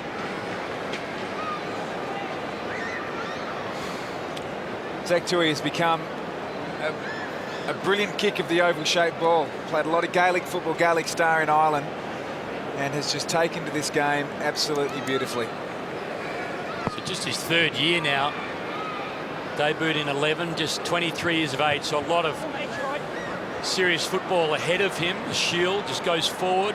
A rare foray in this third term for the Giants. And again, it's the man that kicked the goal who was speaking about Tui doing the defensive work on this occasion. Desperately just works it outside the 50. It's going to come back in through Scully. And again, though, the Blues have got the numbers. If the ball settles, Simpson, he's got options in White and Robinson. Just want to look at this matchup here. Looking for wins for the Giants. That's been a significant one so far. Dylan Shield playing a defensive, really hard defensive role on Mark Murphy, his boyhood idol. Murphy just with the 11 disposals such far. So again, this time the Giants, they squeeze it through Townsend. Quick fire at goals, just offline. Mark Murphy and he just getting to know each other better. And that's their first score home in this third term. It took over 14 minutes, and Tom and Tim mentioned before the game that after half-time it's been a struggle for them, the younger bodies trying to stay in the game, and of course we saw them get blown away. Well, not really blown away, but obviously lose a pretty handy lead against Essendon 3 rounds ago on this ground. Curno's kick, that was brilliantly done by Yaron into the path of Armfield. He's got all the speed. Oh, how about that party trick? Garlett will waltz in and kick his fourth. That was unbelievable. I'm not sure what was better, the goal or your enthusiasm in the box, Baz. Oh, that was spectacular, wasn't it? I mean, do we say that that's exactly what he was trying to do? Absolutely. Yeah. Yep. And that's what makes it all the more exciting, isn't it? You know it's a special goal when Armfield did what he did and the boys are giving high fives before the goal's even been kicked. It was such a lay down was there. He's been really good, Dennis.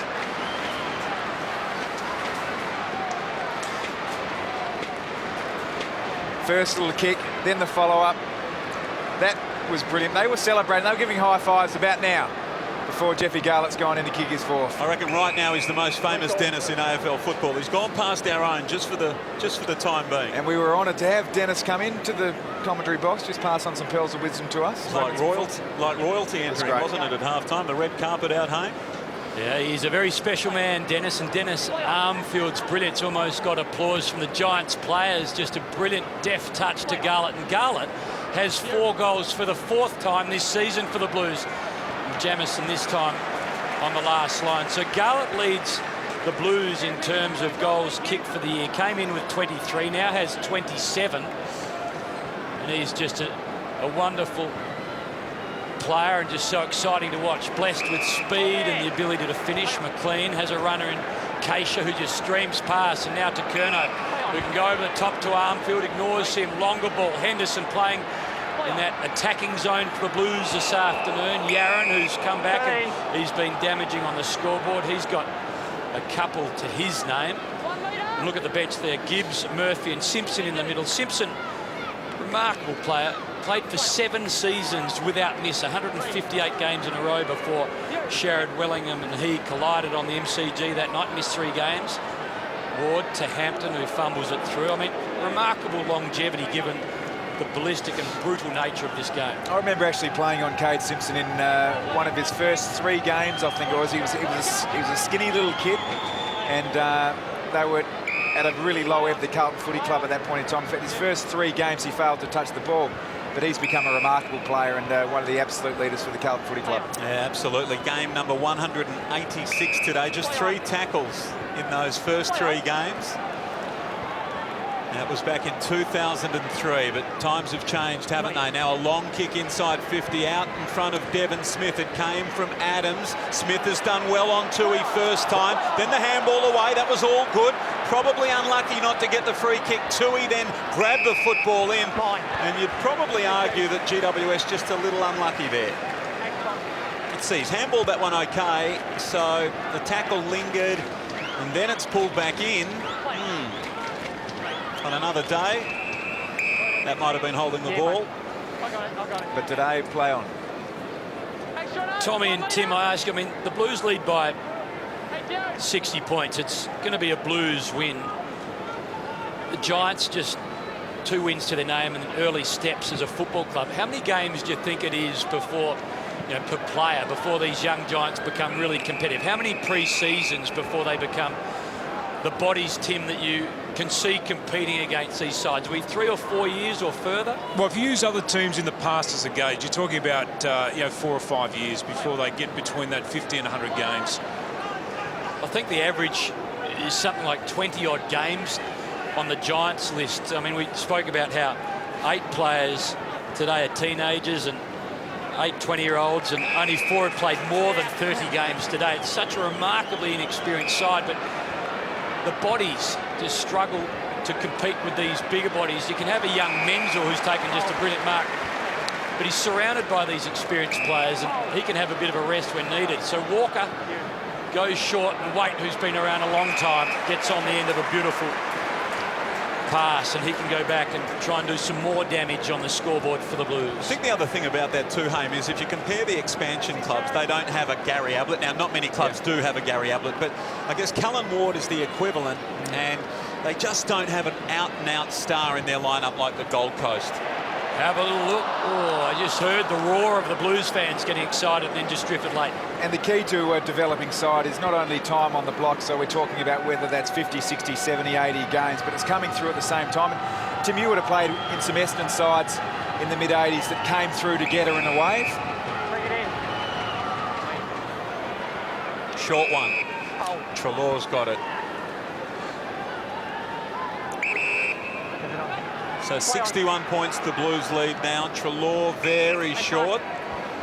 Nathan Wilson, he marks inside defensive 50, and he's almost back where Treloar kicked it from. Play on. Play on. Pass to go. Out wide, Palmer persisting with the long sleeves this time. And Curnow, he seemed to boot that ball out of mid-air. Is it out of bounds on the full? Yes, it is. Are you suggesting Reece might go with the short sleeve in the last quarter, Baz? Well, I would have picked him to have already changed back to the short sleeve, to be honest, by now, if we're basing that on the first term. But maybe these are the three-quarter lengths, so maybe this is version number 3. Here's Moore.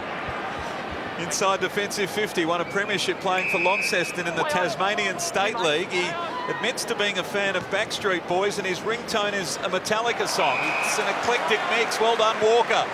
Possession number 27, long down in the Yarran direction. Garland waiting down, and now the little kick towards the top of the square for Wade. It came from the man who's been so busy today in Henderson, and he just didn't get it in the right part of the ball. Jeff Garlett's in a rich vein of form at the moment.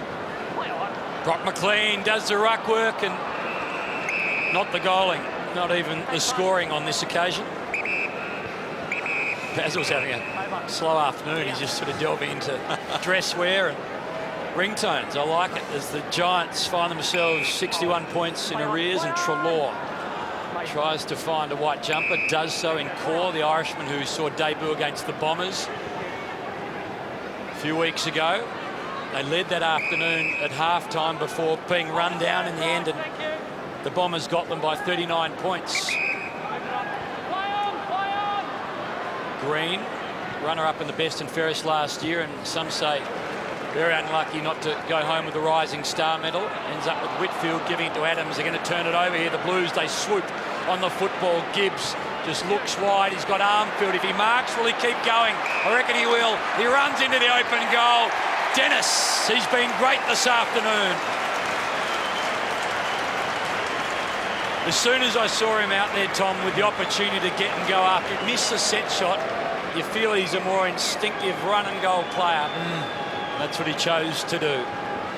No, he's got really, really strong burst speed, and he's able to hold that top speed for, it looks like, a good period of time too. There's a little bit of argy-bargy. Jacob Townsend and Curnow.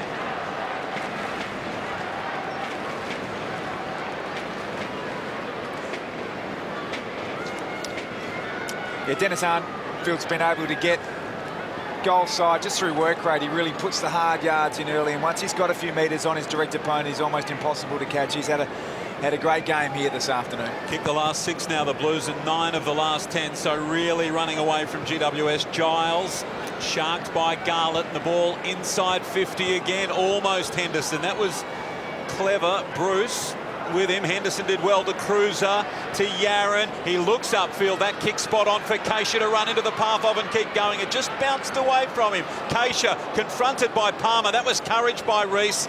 They're not easy, those ones, those tackles to stick. Gibbs to the pocket, and a great mark by Waite. No, not paid. Not paid. Play on the call. Not sure if it bobbled around or hit the ground, the umpire said. Let's have a look. It was a great kick by Gibbs, wasn't it? Yep. Spot on the call. The ball still close to the line, and over it goes again. So 67 points, Carlton's lead. GWS have not kicked a goal in this third term. In fact, in the 24 minutes we've been playing, only the 2 behinds. Garlett just slaps it forward. Brock McLean tries to bullock his way through, but amongst all of the mayhem, the umpire's whistle. Jeremy Cameron, a quiet afternoon. 16-1 coming into this over the last month. 25-5 for the season. We spoke glowingly about his remarkable appearance in the AFL and how well he's done as Garlett. He hasn't done it again. No, for a second. He just pulled off another remarkable goal, but he's had a quiet afternoon, Jeremy Cameron. Well held. Bruce hugs the boundary. Well, it was dangerous in the end, but they get away with the Giants, and Green has no one charging at him, so he can just casually cruise out of half-back and send the ball in the Bruce direction. And Tim, it gets about this time of the game when you start to look at substitutes. Tom Bell, the substitute for Carlton. Any inkling as to who they might take off? Well, Bell plays for that midfielder, and they've used him in a defensive role. Look, it may even be Menzel, though, who's played on that half-forward flank. Maybe they think they need to nurse the kid along a bit. Yep. Thanks, guys. Just going back, and Tim mentioned kids. The average games played on today's list, the Giants 29 games and the Blues 85, and with Chris Judd laid out, that is not reflective of what it would have been, particularly with Carazzo and Betts and Judd all watching on. So there's, what is that, 3 seasons difference between the two. Line. No, nothing in the back, correctly tackled in the side. Yeah, the young Giants side, they'll all come through together. It's really important that they do have senior player support, and Cal Ward and Tom Scully, Phil Davis, Reece Palmer, they're the players who can provide that support. So really need to set the cultural tone as much as anything else for the footy club. There is Menzel. Push on the back. Hands to the back. Not too much doubt about that one. So Ward, he goes inside 50. Here's Palmer. Brilliant fist away. Gee, that was well done by Walker. Fell for White, sends it out wide. Garlett and Green, the 2 Gs. How's this going to work out? Green was held on to a long time then. He didn't get the free kick, perhaps a little bit unlucky, and now the ball blanketed by Robinson. Townsend initially got it across to Whitfield, and now Yarran to Gibbs. He releases the handball, won't sit for Robinson, does eventually. Well done, Whitfield. The chase was great, but not good enough. Here's Yarran on the 50. He steps inside, and he delivers. He's got 3. It's been a triumphant return to the big league. Carlton in the blink of an eye out to a 74-point lead. GWS with a 100-point hiding last week, and Tom, the way it's travelling with a little over a minute and a half, a little under a minute and a half to play, they could be staring at back-to-back 100-point losses.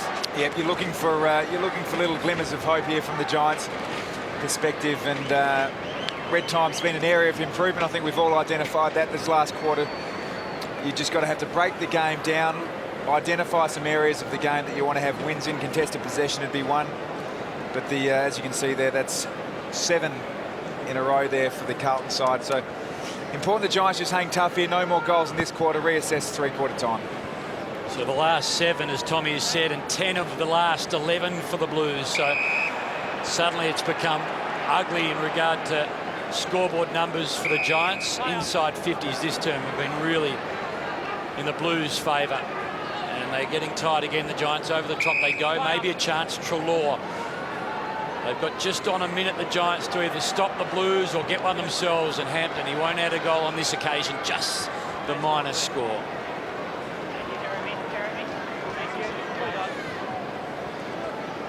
So brought back in quickly, and the mark taken by Gibbs. It was Jamison with the short kick.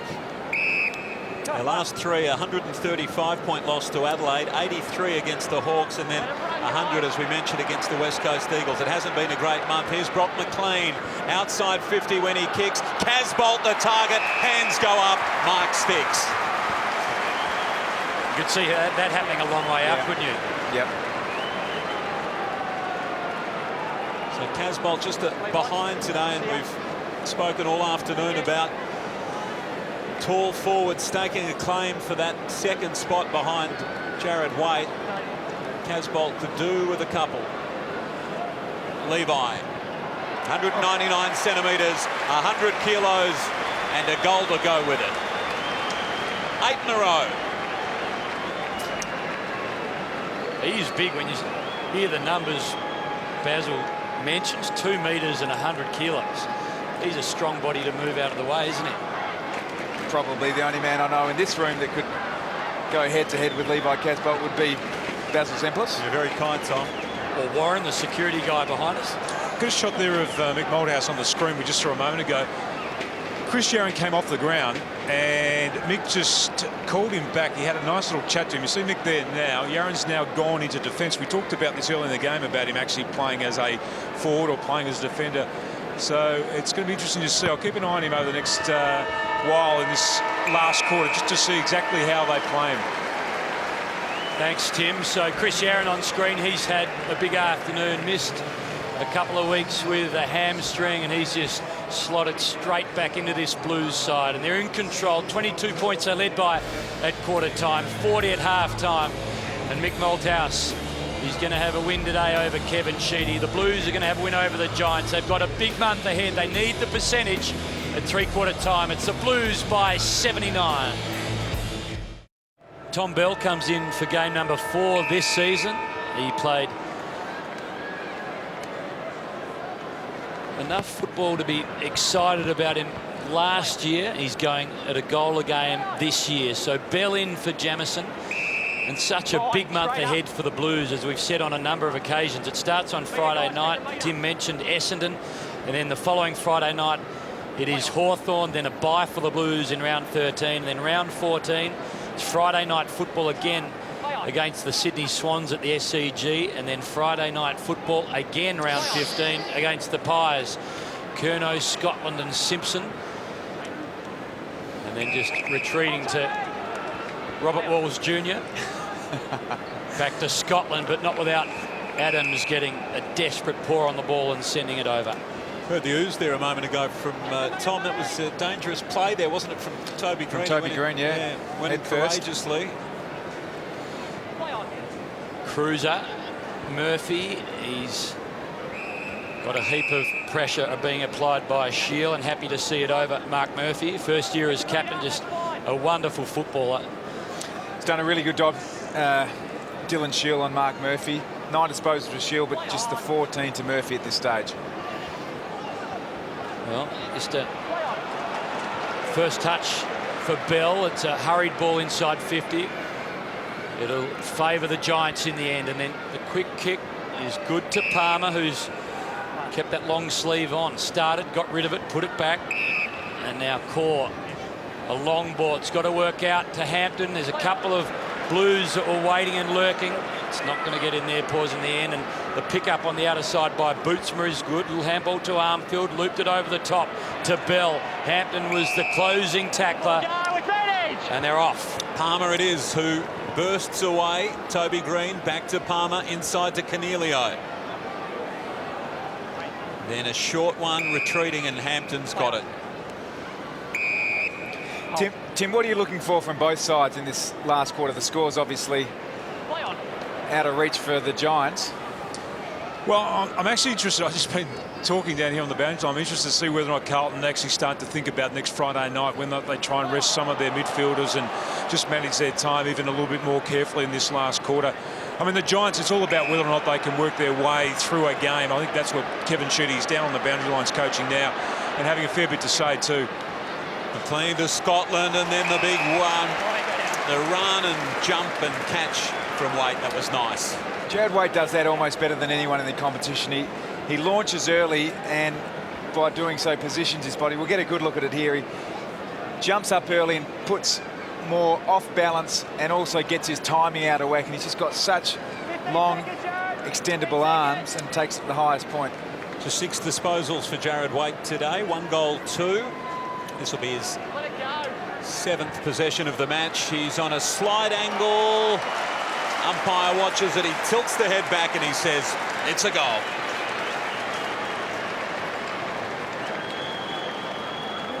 So a couple now for Waite, and the lead increases to 85 points. That's 9 consecutive goals for the Blues in this match, and they've kicked 12 of the last 13. And I guess, Tim and Tom, the counter to resting players and preparing for next week is that thought of percentage, and we know that there's going to be an absolute logjam around 5 down to 9. Percentage could be important.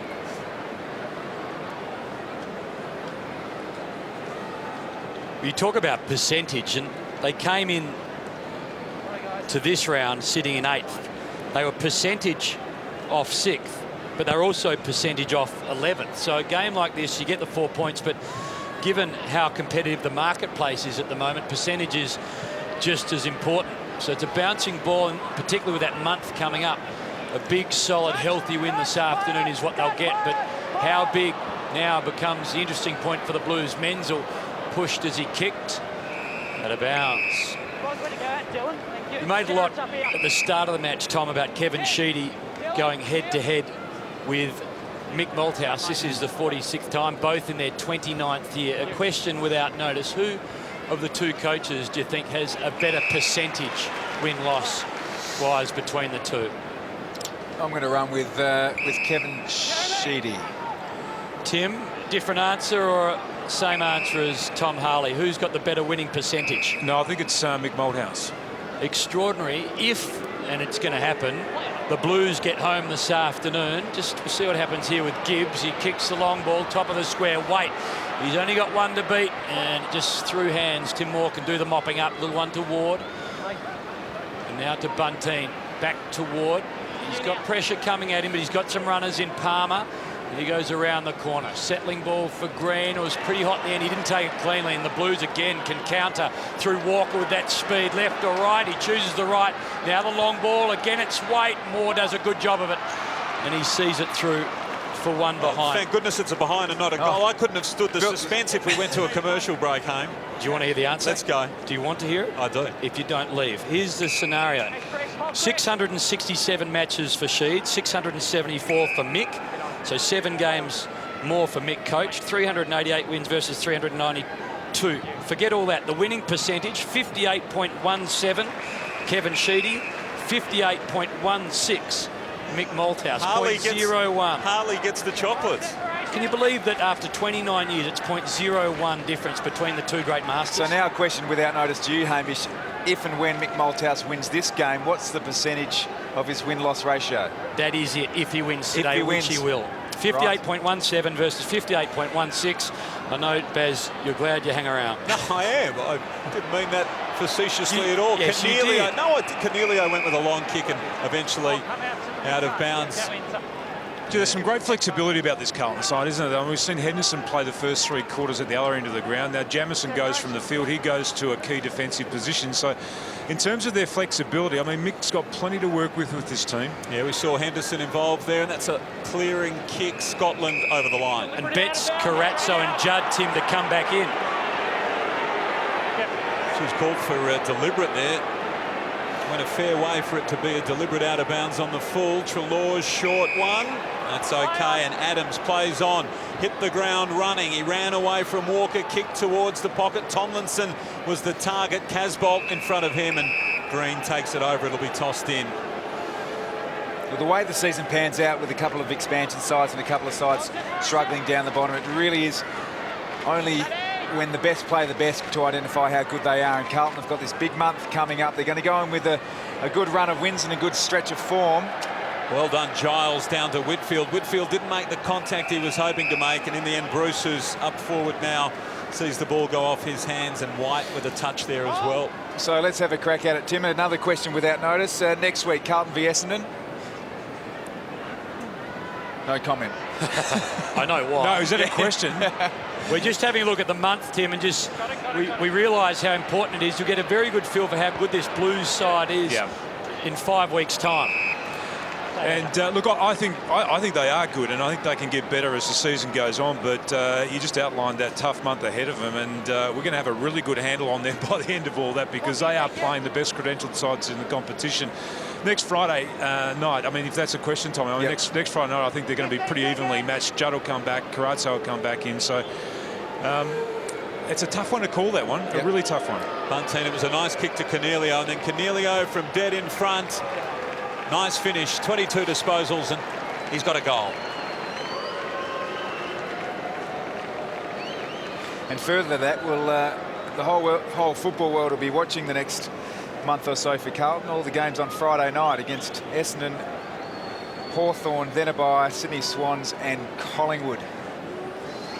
Huge 5 weeks for the Blues. Mick will love that too. He often talks about putting players in pressured situations to find out what they're capable of doing. So he'll be loving the challenge and be throwing that right at the players' feet.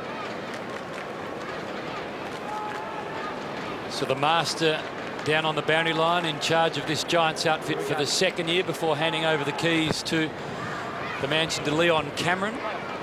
The Cornelio goal, 44 minutes since their last goal. That was to Palmer in the 2nd term. A goalless 3rd term, just 3 behind. So a little something for the Giants, but it's been the Blues all day, and Yaron has just been superb, and he's superb again. Puts it to the front of Brock McLean and allows him just to run onto that ball. He's such a beautifully balanced player, Chris Yaron. Yeah. Does it all so easily. McLean has the leading weight. Was he held on to? No. Well, just going back to that discussion we had just before three-quarter time with Chris Sharon after he had a chat with Mick Malthouse. Mick must have been just instructing him that he wanted him to start at the back of the square and start his run from there at the centre bounce. A Cornelio goal, incidentally, the Giants' first of the second half. Cruiser did the ruck work. Townsend to Treloar, and then a long kick towards the middle of the ground. Well done by Shield. He spun out of danger, then might have been taken high. Not a great handball for Cornelio, in trouble here. He released the arms and the ball to Shield, and then to Scully, and now Treloar keeps running. This is good football from GWS. For 2 in a row, it just didn't have enough on it, and it clears both Cameron and Henderson, who, as Tim mentioned, is now down deep in defence. Just illustrating that point about the versatility, and it's Carlton's lead cut back to 79 points. So Tui just has a heap of time, a rare luxury. Quickly on to Garlett, who's got space. Cornelio just works and shuts it down for the moment. Garlett's been electric this afternoon. Again, he's kicked 4 goals. We mentioned that's the 4th time this year he's kicked 4 for the Blues. 3 to Chris Yaron.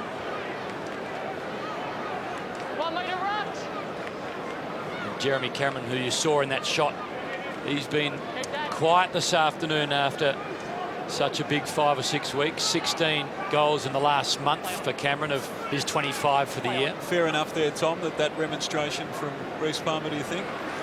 I've got to be honest, I'm never really... You don't like to see it? Yeah, never really a fan of seeing that. It's a young side that's obviously developing, and everyone's really trying. I think the better way of communicating that would be during a break, explaining it probably on film as well. Unless he was calling to the property man to get the short sleeve jersey out there. He may have, Baz.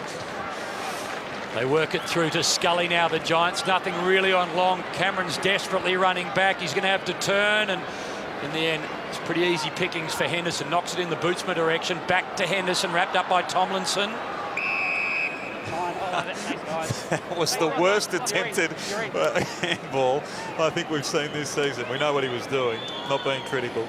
It was interesting. It was pretty poor acting, wasn't it? Cruiser's sort of kick. midday television stuff.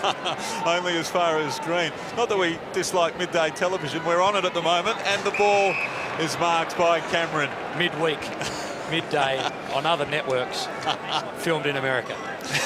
I like it. Cameron marks directly in front, only 40 metres out. Hasn't been his best afternoon in a season that has been terrific. Look, he started exceptionally well, clunked a good mark and kicked a long goal. But he continues to present, he continues to give his teammates an option up forward, and he'll go back and kick this. Had an outstanding month. He starts it and he does kick it. 6 goals, 3 goals, 4 goals, 3 goals, and now he's got 2. You talk about the future generations. This is a guy with magnificent hands, a sensational kick. He's got a cool head. By all reports, a terrific motor. He's beautifully accurate. His footballing ability is going to pay a lot of bills in his life over the next 10 years or so. He's a key member of Generation Next, and he's a key pillar of the Giants' forward 6. There was a talk on some commentary during the week. He would be the player that you would lock up for 7, 8, 9, 10 years if you could. So 18 goals, 1 in the last month for Jeremy Cameron. He's feeling a bit worse for wear. He got a heavy knock earlier. He might have gone round to Dom Tyson, Steve Caniglio's and Toby Green's place for a feed during the week. We saw the cooking show. Caniglio is learning a lot from Tyson and Green, and the inference is they're not good cooks, but Jeremy Cameron is just a seriously good footballer, and he's a pleasure to watch, as is Jeffy Garlett. Over the top he goes. Here's a chance for Menzel. Menzel, second of the afternoon, and when they're quick and brilliant like that, they're just terrific to watch.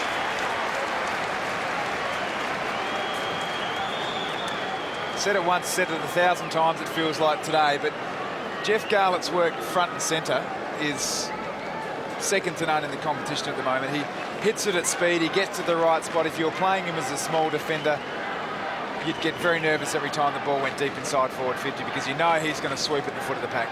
He moves over the ground. We called Stephen Motlop last week. They're just so effortless. Effortless.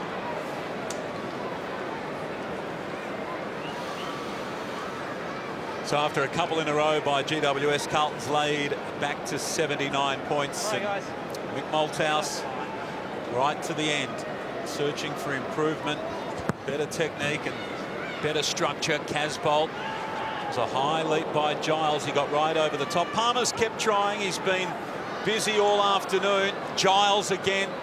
Certainly say the same about the big man. He's never stopped. Walker out wide. Robinson kicks towards the middle of the ground. Armfield and Whitfield there. And now Townsend goes out wide. Here's Whitfield again. The kick for Cornelio, who's certainly lifted after half-time. He's got free. Devon Smith, well done. Walker was coming the other way, and Smith kept the footy and his footing, but the kick not so good towards Simpson, who was just on the end of it. Right place, right time, and now Brock McLean under the footy. He marks. Kick towards the wing, strong hands by Yaron. Even that movement there by Chris Yaron was exactly what we've been talking about with he and Jeff Garlett. Just runs fast enough to beat his direct opponent to get on the end of that. So Curno's got it now. He sends it down in the Armfield direction. Palmer almost. And he went to ground and then In his back, GWS. ridden into the ground. Free kick.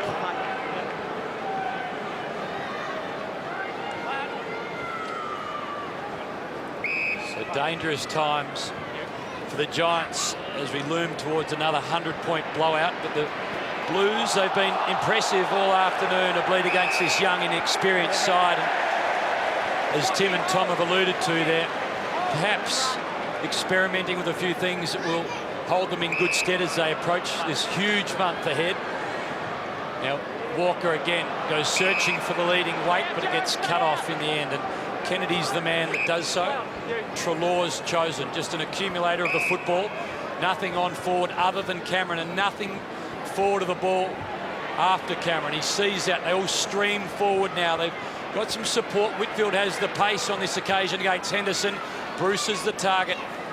He's missed, and it's all Blues, but the boundary line wins on this occasion. And 79 points. We've still got just under 10 minutes to play, so Blues have been able to really damage the Giants in the latter stages of quarters.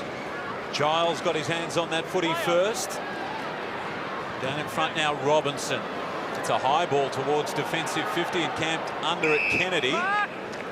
So it's coming back inside. Kennedy thought about centering the ball up. That lead chopped off and long to the pocket. Walker, Casbold in front. They combine over the line. So Tim and Tom, might sound like a strange question, but Patton and Cameron, we know how good they're going to be. Does Franklin get in their way if he comes? Oh, look, I don't think so. I think any club in the land would welcome Lance Franklin with open arms. It'd be great for their development. He knows the craft and his way around a forward line. So no, I don't think he would. You two on that one, Tim? Oh, absolutely. You'd find a spot for Lance Franklin in your side, and Tom's right. It's only going to help the development of their other two forwards, and not only that, it takes pressure off Cameron too, because all of a sudden Cameron wouldn't be getting the best defender, he'd be getting the second or third best defender, so it makes his job even that much easier. Talk of a 6-year contract being offered at the end of the season. It's extraordinary for massive dollars. Patton, Cameron and Franklin in the same forward line. Would be frightening, wouldn't it, for tall defenders of the opposition. Here's the ball in the middle of the ground. Carried forward, it looked like GWS player on the bottom of that pack. Menzel was doing the riding into Ward, but no free, it'll be bounced. Let's talk a pure hypothetical right now. If Lance Franklin was playing for the Giants today, what impact on the scoreboard would it have? Oh, you'd think at least 4 or 5 goals. Certainly it'd free up, as you mentioned, Cameron would be able to go to a lesser defender, or rather a lesser defender would come to him. Scotland now with the footy on the wing. That's a very clever kick. The mark is taken out there by McLean, who plays on quickly to Gibbs, who hits the ground with intent. He wants to go. He wobbles one down towards full forward weight. Not a great bounce for him. Comes over to Patton, Ward rather, who did okay. Just let the ball go. But then, as the umpire said, he just let it go, and it's a free kick. No racing. Thanks, Colin. Yeah, Jared, mate. I think Mick would be pretty happy with the pressure that Carlton's applied today. I mean, they could have come into this game with a really soft attitude against the Giants, but I think they've been really good. They've put a lot of pressure on the player with the ball, and that's made it a lot easier for their defenders to read the play and to be able to get back in numbers across half-back and just drift off their direct opponent. And they've counter-attacked really well from there. Great tackle by Waite, wasn't it? Absolutely spot on. Ward had no opportunity to get the other arm free and handball the footy away. So kicking for his third of the afternoon here, Jared Waite. That'd be a good return inside the 50 when he kicks. And Carlton running right away with it. 85 points their lead, and they'll have their eyes on a 100-point margin, I'm sure. The other pleasing thing from a Carlton point of view is there's no substitute for confidence. There's no substitute for going into a big game, playing well and kicking a lot of goals. 21 goals, 13 is a good return for their work here today for the Blues.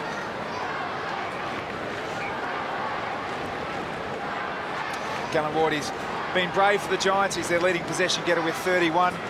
7 of those contested, 1 goal, but no doubt about that free kick just before. And Kevin Sheedy marshalling the troops from the boundary. I think that's a really good thing for Sheeds to do, knowing that he's got someone extremely competent up in the box in Leon Cameron, just to keep the confidence levels right of the young Giants players. Well, in the end, White did a good job of it, kept it in after just muscling his man Bruce out of the way, and the Blues again, they just push forward. Here's a chance for Jeff Garlett with the pace. How does it settle? He got a hand onto it, couldn't just keep it low, and it allowed Wilson to do the defensive work, but Garlett's still lurking ominously. Yaron, he's got support too. We've been speaking about Sheedy v Malthouse. Right now, the biggest margin that Mick has enjoyed with a win over a Kevin Sheedy coach side is 75 points. That was back in 1992. Keisha puts it to dangerous territory for the Giants. It's got to be cleaned up and mopped up, and it is by Palmer. And now Kennedy goes to space. It's going to come right back. It'll bounce for Scotland. He just, with a cool head, goes and searches and finds Casbolt. And just on that point, Hamish, it goes to show you how quickly you can turn things around. Carlton, a good side here with a young side against the Giants. Back in 1992 with that 75-point win. Sheets coached his Bombers to a flag only 18 months later. 12 months later. So the biggest score that Mick has ever kicked against a Kevin Sheedy coach side was 137 in that same game. He's gone through that today via the Blues. Casbolt, it's coming back. It just drew left and then faded back again. Tom, they've had 10 goal kickers today, Carlton, which is a really good goal spread. Yeah. In your time at Geelong, you know, when you had your best teams, did you aim to get a certain number of goal kickers each week? Was that a really important focus of what you were doing as a team? We did, Tim, and it was 10.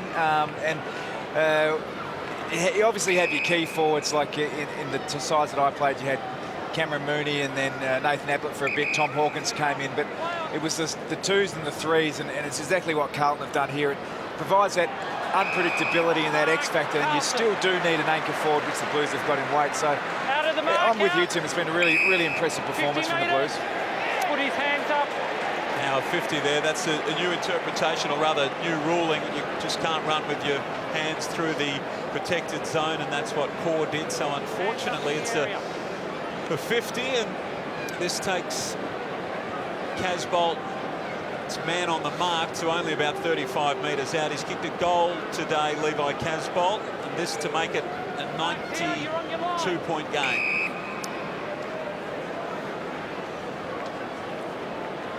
Crowd of 25,000. I reckon that's a very good effort this afternoon. Cold and wet day in Melbourne. Casbolt now kicking for his second. Started at left, stayed left.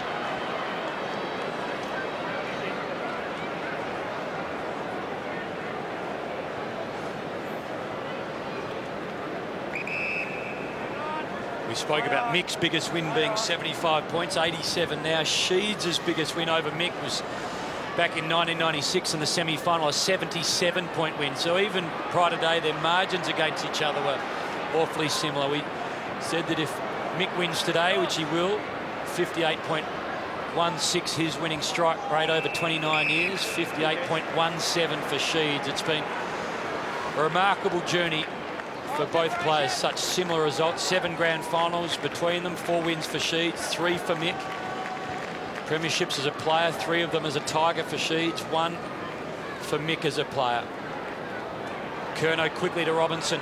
And an ugly sort of a bounce for the Giants defenders, but Hampton ran onto the ball in the end and He just evaded his men beautifully, and then it spirals a long ball. It's going to come back again. It's all Blues at the fall of the ball. This time Simpson. He gets the shepherding work done by Tui and finds Brock McLean. So it's been pretty dominant today from the Blues. They had a good opening term, kicked 6 goals in the first and led by 22 points the first change, 40 at half-time. And right now it's 13 points below the ton.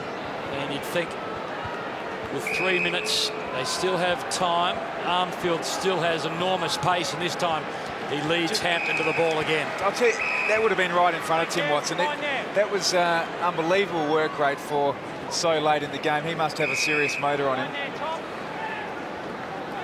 You'd love to see Garlett and Armfield and Dangerfield and Jetta line up over 50.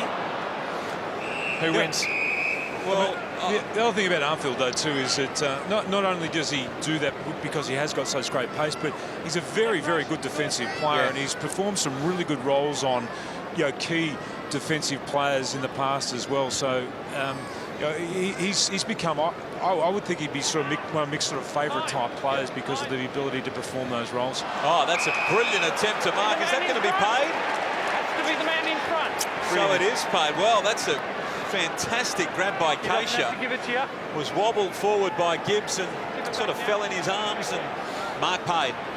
Always opportunities to learn. That was young Josh Bruce. Should have just got the fist in there and instead of going for the mark over the top. Keisha was co-captain of the Vic Metro under-16s back in 2007 with Tom Scully. Remarkable how different their careers were from that point. 2 years later, Scully, the #1 draft pick, Keisha overlooked, and we heard earlier from Haim the long path that he took to finally get an AFL game this year. A couple of years on the rookie list, then across in the SANFL with Norwood, and then finally re-rookied at the start of this season. He did it the hard way, but gee, persistence pays off. And both, I mean, this is a great game to sort of showcase that stat exactly. Both real beneficiaries of the expansion of the AFL competition, where Tom Scully gets to play up for Greater Western Sydney Giants, and due to the extra clubs, Keisha gets another chance at it. So that's what it's all about. So they work at Jeremy Cameron. He's been so good for the Giants, and he keeps it in and just over the top to Devon Smith. And with Cameron absent from the forward line, it's really a no-hope zone, and the long spiral finds Simpson. So sort of bereft of ideas at the moment, the Giants. They've got tired, and the Blues continue to run. When you look ahead at the Blues, I thought it was going to be Friday night footy for Chris Judd for his 250th. Well, it will be Friday night football, but it'll be in a couple of weeks against the Hawks, assuming he's back next week. Here they go again, the Blues. They line up, Menzel to Cruiser, and suddenly it's 94. Cruz gets his first. And you think about Chris Judd, 250 against Essendon on Friday night football, or Hawthorn on Friday night football. Either way, it seems a suitable occasion for a player who is just a master of his craft, and he's such a decorated player. So back next week against the Bombers for 249. Friday night following, it's the Hawks in game 250.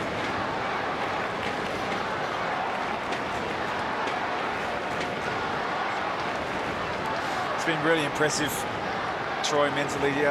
Obviously highly talented and highly touted young prospect coming into the Carlton Football Club. It certainly hasn't looked out of place at all, and looking forward to watching his development as the years go on. So last minute of the game then, and Scully on to the end of it. Ward, here's Townsend, who started as the sub, just herded up by Gibbs, chips towards half forward. Green, the target, the ball over the line. It was in fact off his boot, was it? No, above the knees, so it'll be tossed in. So that Cruiser goal breaks a run of behinds. 6 behinds, 3 behinds against Port and 3 behinds against the Lions. 2 goals, 8 for the year. So a goal to Matty Cruiser this afternoon as the Giants, another foray forward. They've been rare this afternoon with too much purpose. They've all just drifted inside 50. Rare occasion it's been to Jeremy Cameron on a hard lead, but it's been hard work against this formidable opposition. As expected, it has to be said. The Blues, they get the business done on a Saturday afternoon. It's been a pretty even lot of contributors. Menzel in game 2, He got a goal early. Yaron in his return. And Bell, he started as a sub. Keisha wide, now to Murphy. So in the dying seconds, it will be a bit of junk time on the wing. But the reality is, Mick is going to beat Sheeds for the 20th time. The Blues beat the Giants as expected, and the Bombers await on Friday night football.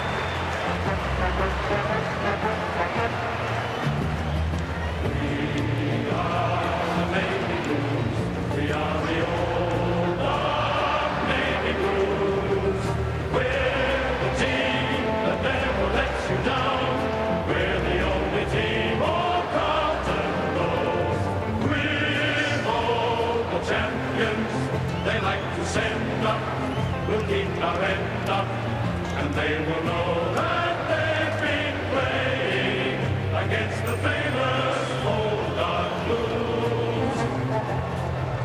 Big afternoon for the Blues. 22 goals, GWS with 8 of them. Andrew Walker, 34 disposals this afternoon. Absolutely outstanding. He's with Tim Watson. A great afternoon for you, Andrew. Great afternoon for the Blues too. You'd be happy with that performance? Yeah, it is good actually. They're one of those sides. They're young and they're talented, and you've really got to be on your ball. You saw what they did last week, and we just had to come out and try and smash them early. I think you watch the West Coast game that they played against them, and they come out and smashed them early. So that's what we had to do. What did Mick say at three-quarter time? He said if you give them a sniff, they're going to come back into the game. And as I said before, they're young, exciting. They love to run with the ball, and if they do get a sniff, they're going to be right in the game. So he said we just had to really knuckle down and just basically get them out of the game. Talking about players that love to run with the ball, you've got a fair few of those yourselves. Yeah, it's pretty good running off that half-back line. You can free yourself up a little bit, and if you get used, as you said before, you can actually run with the ball. So I'm enjoying playing down there at the minute. Have you given a thought yet about next Friday night?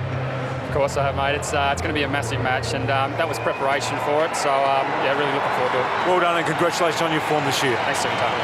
Good on you, Tim. Some big numbers there for Andrew Walker. 33 disposals, his previous highest this season. It's 34 today, so his best of the year, and 36 his career high. And incidentally, Carlton's 22-16-148, their highest score of the season. So ticking all the boxes, doing everything that was asked of them this afternoon. We saw Jared Keisha there on screen. It's amazing how quickly your footballing life can turn around and change. Delisted to the SNFL, top 5 in the McGarry Medal, premiership with the Redlegs, come back, in fact, play football. Well, one of the things every player who actually has longevity in the game must demonstrate his resilience, and he's been given an opportunity to really work on his resilience, and he's done that. He would have loved the opportunity. Played okay today as well, so he's got an opportunity to play next Friday night in an absolute blockbuster against the Bombers at the MCG. What's a fair return in the next month for the Blues, do you think, given they've got Essendon, Hawthorn, Sydney and Collingwood? Split them, I think. If they can split those games, they'll be thereabouts. I can't see them winning them all, but they would take 50% of those games. 17 disposals for Keisha this afternoon. Not sure if Tim is still with us, but we saw some really good shots there of Kevin Sheedy having his young chargers in. In fact, he's still out there talking to them. Tim, if you are still with us, this is good stuff from the master, isn't it? Just telling the boys plenty of encouragement and plenty to build on and learn from today. We've spoken often about some of the individual roles that the Giants played today. We saw Toby Green spend some time on Jeff Garlett. I thought Dylan Shield did a fantastic job on Mark Murphy. Aidan Corr was really serviceable as a key defender. Josh Bruce did well down back. So those sorts of things are just absolutely intangible, and it's a learning journey. We understand that. We often talk about in all sports sophomore blues, second-year blues. The whole club's experiencing that. That's totally understandable. But Carlton are a good side. That's now 6 out of 7. So plenty to learn from. And they'll keep doing that, the Giants. 4-4 to 2-1 in that final term. So GWS with a couple of goals after being held goalless in that third quarter. And Callan Ward, it's got to be said, his leadership outstanding. 33 disposals. On many occasions, it's been a lone hand from the co-skipper, and of course, Phil Davis not part of the team, so having to lead on his own. Carlton, a big win though, 94 points today.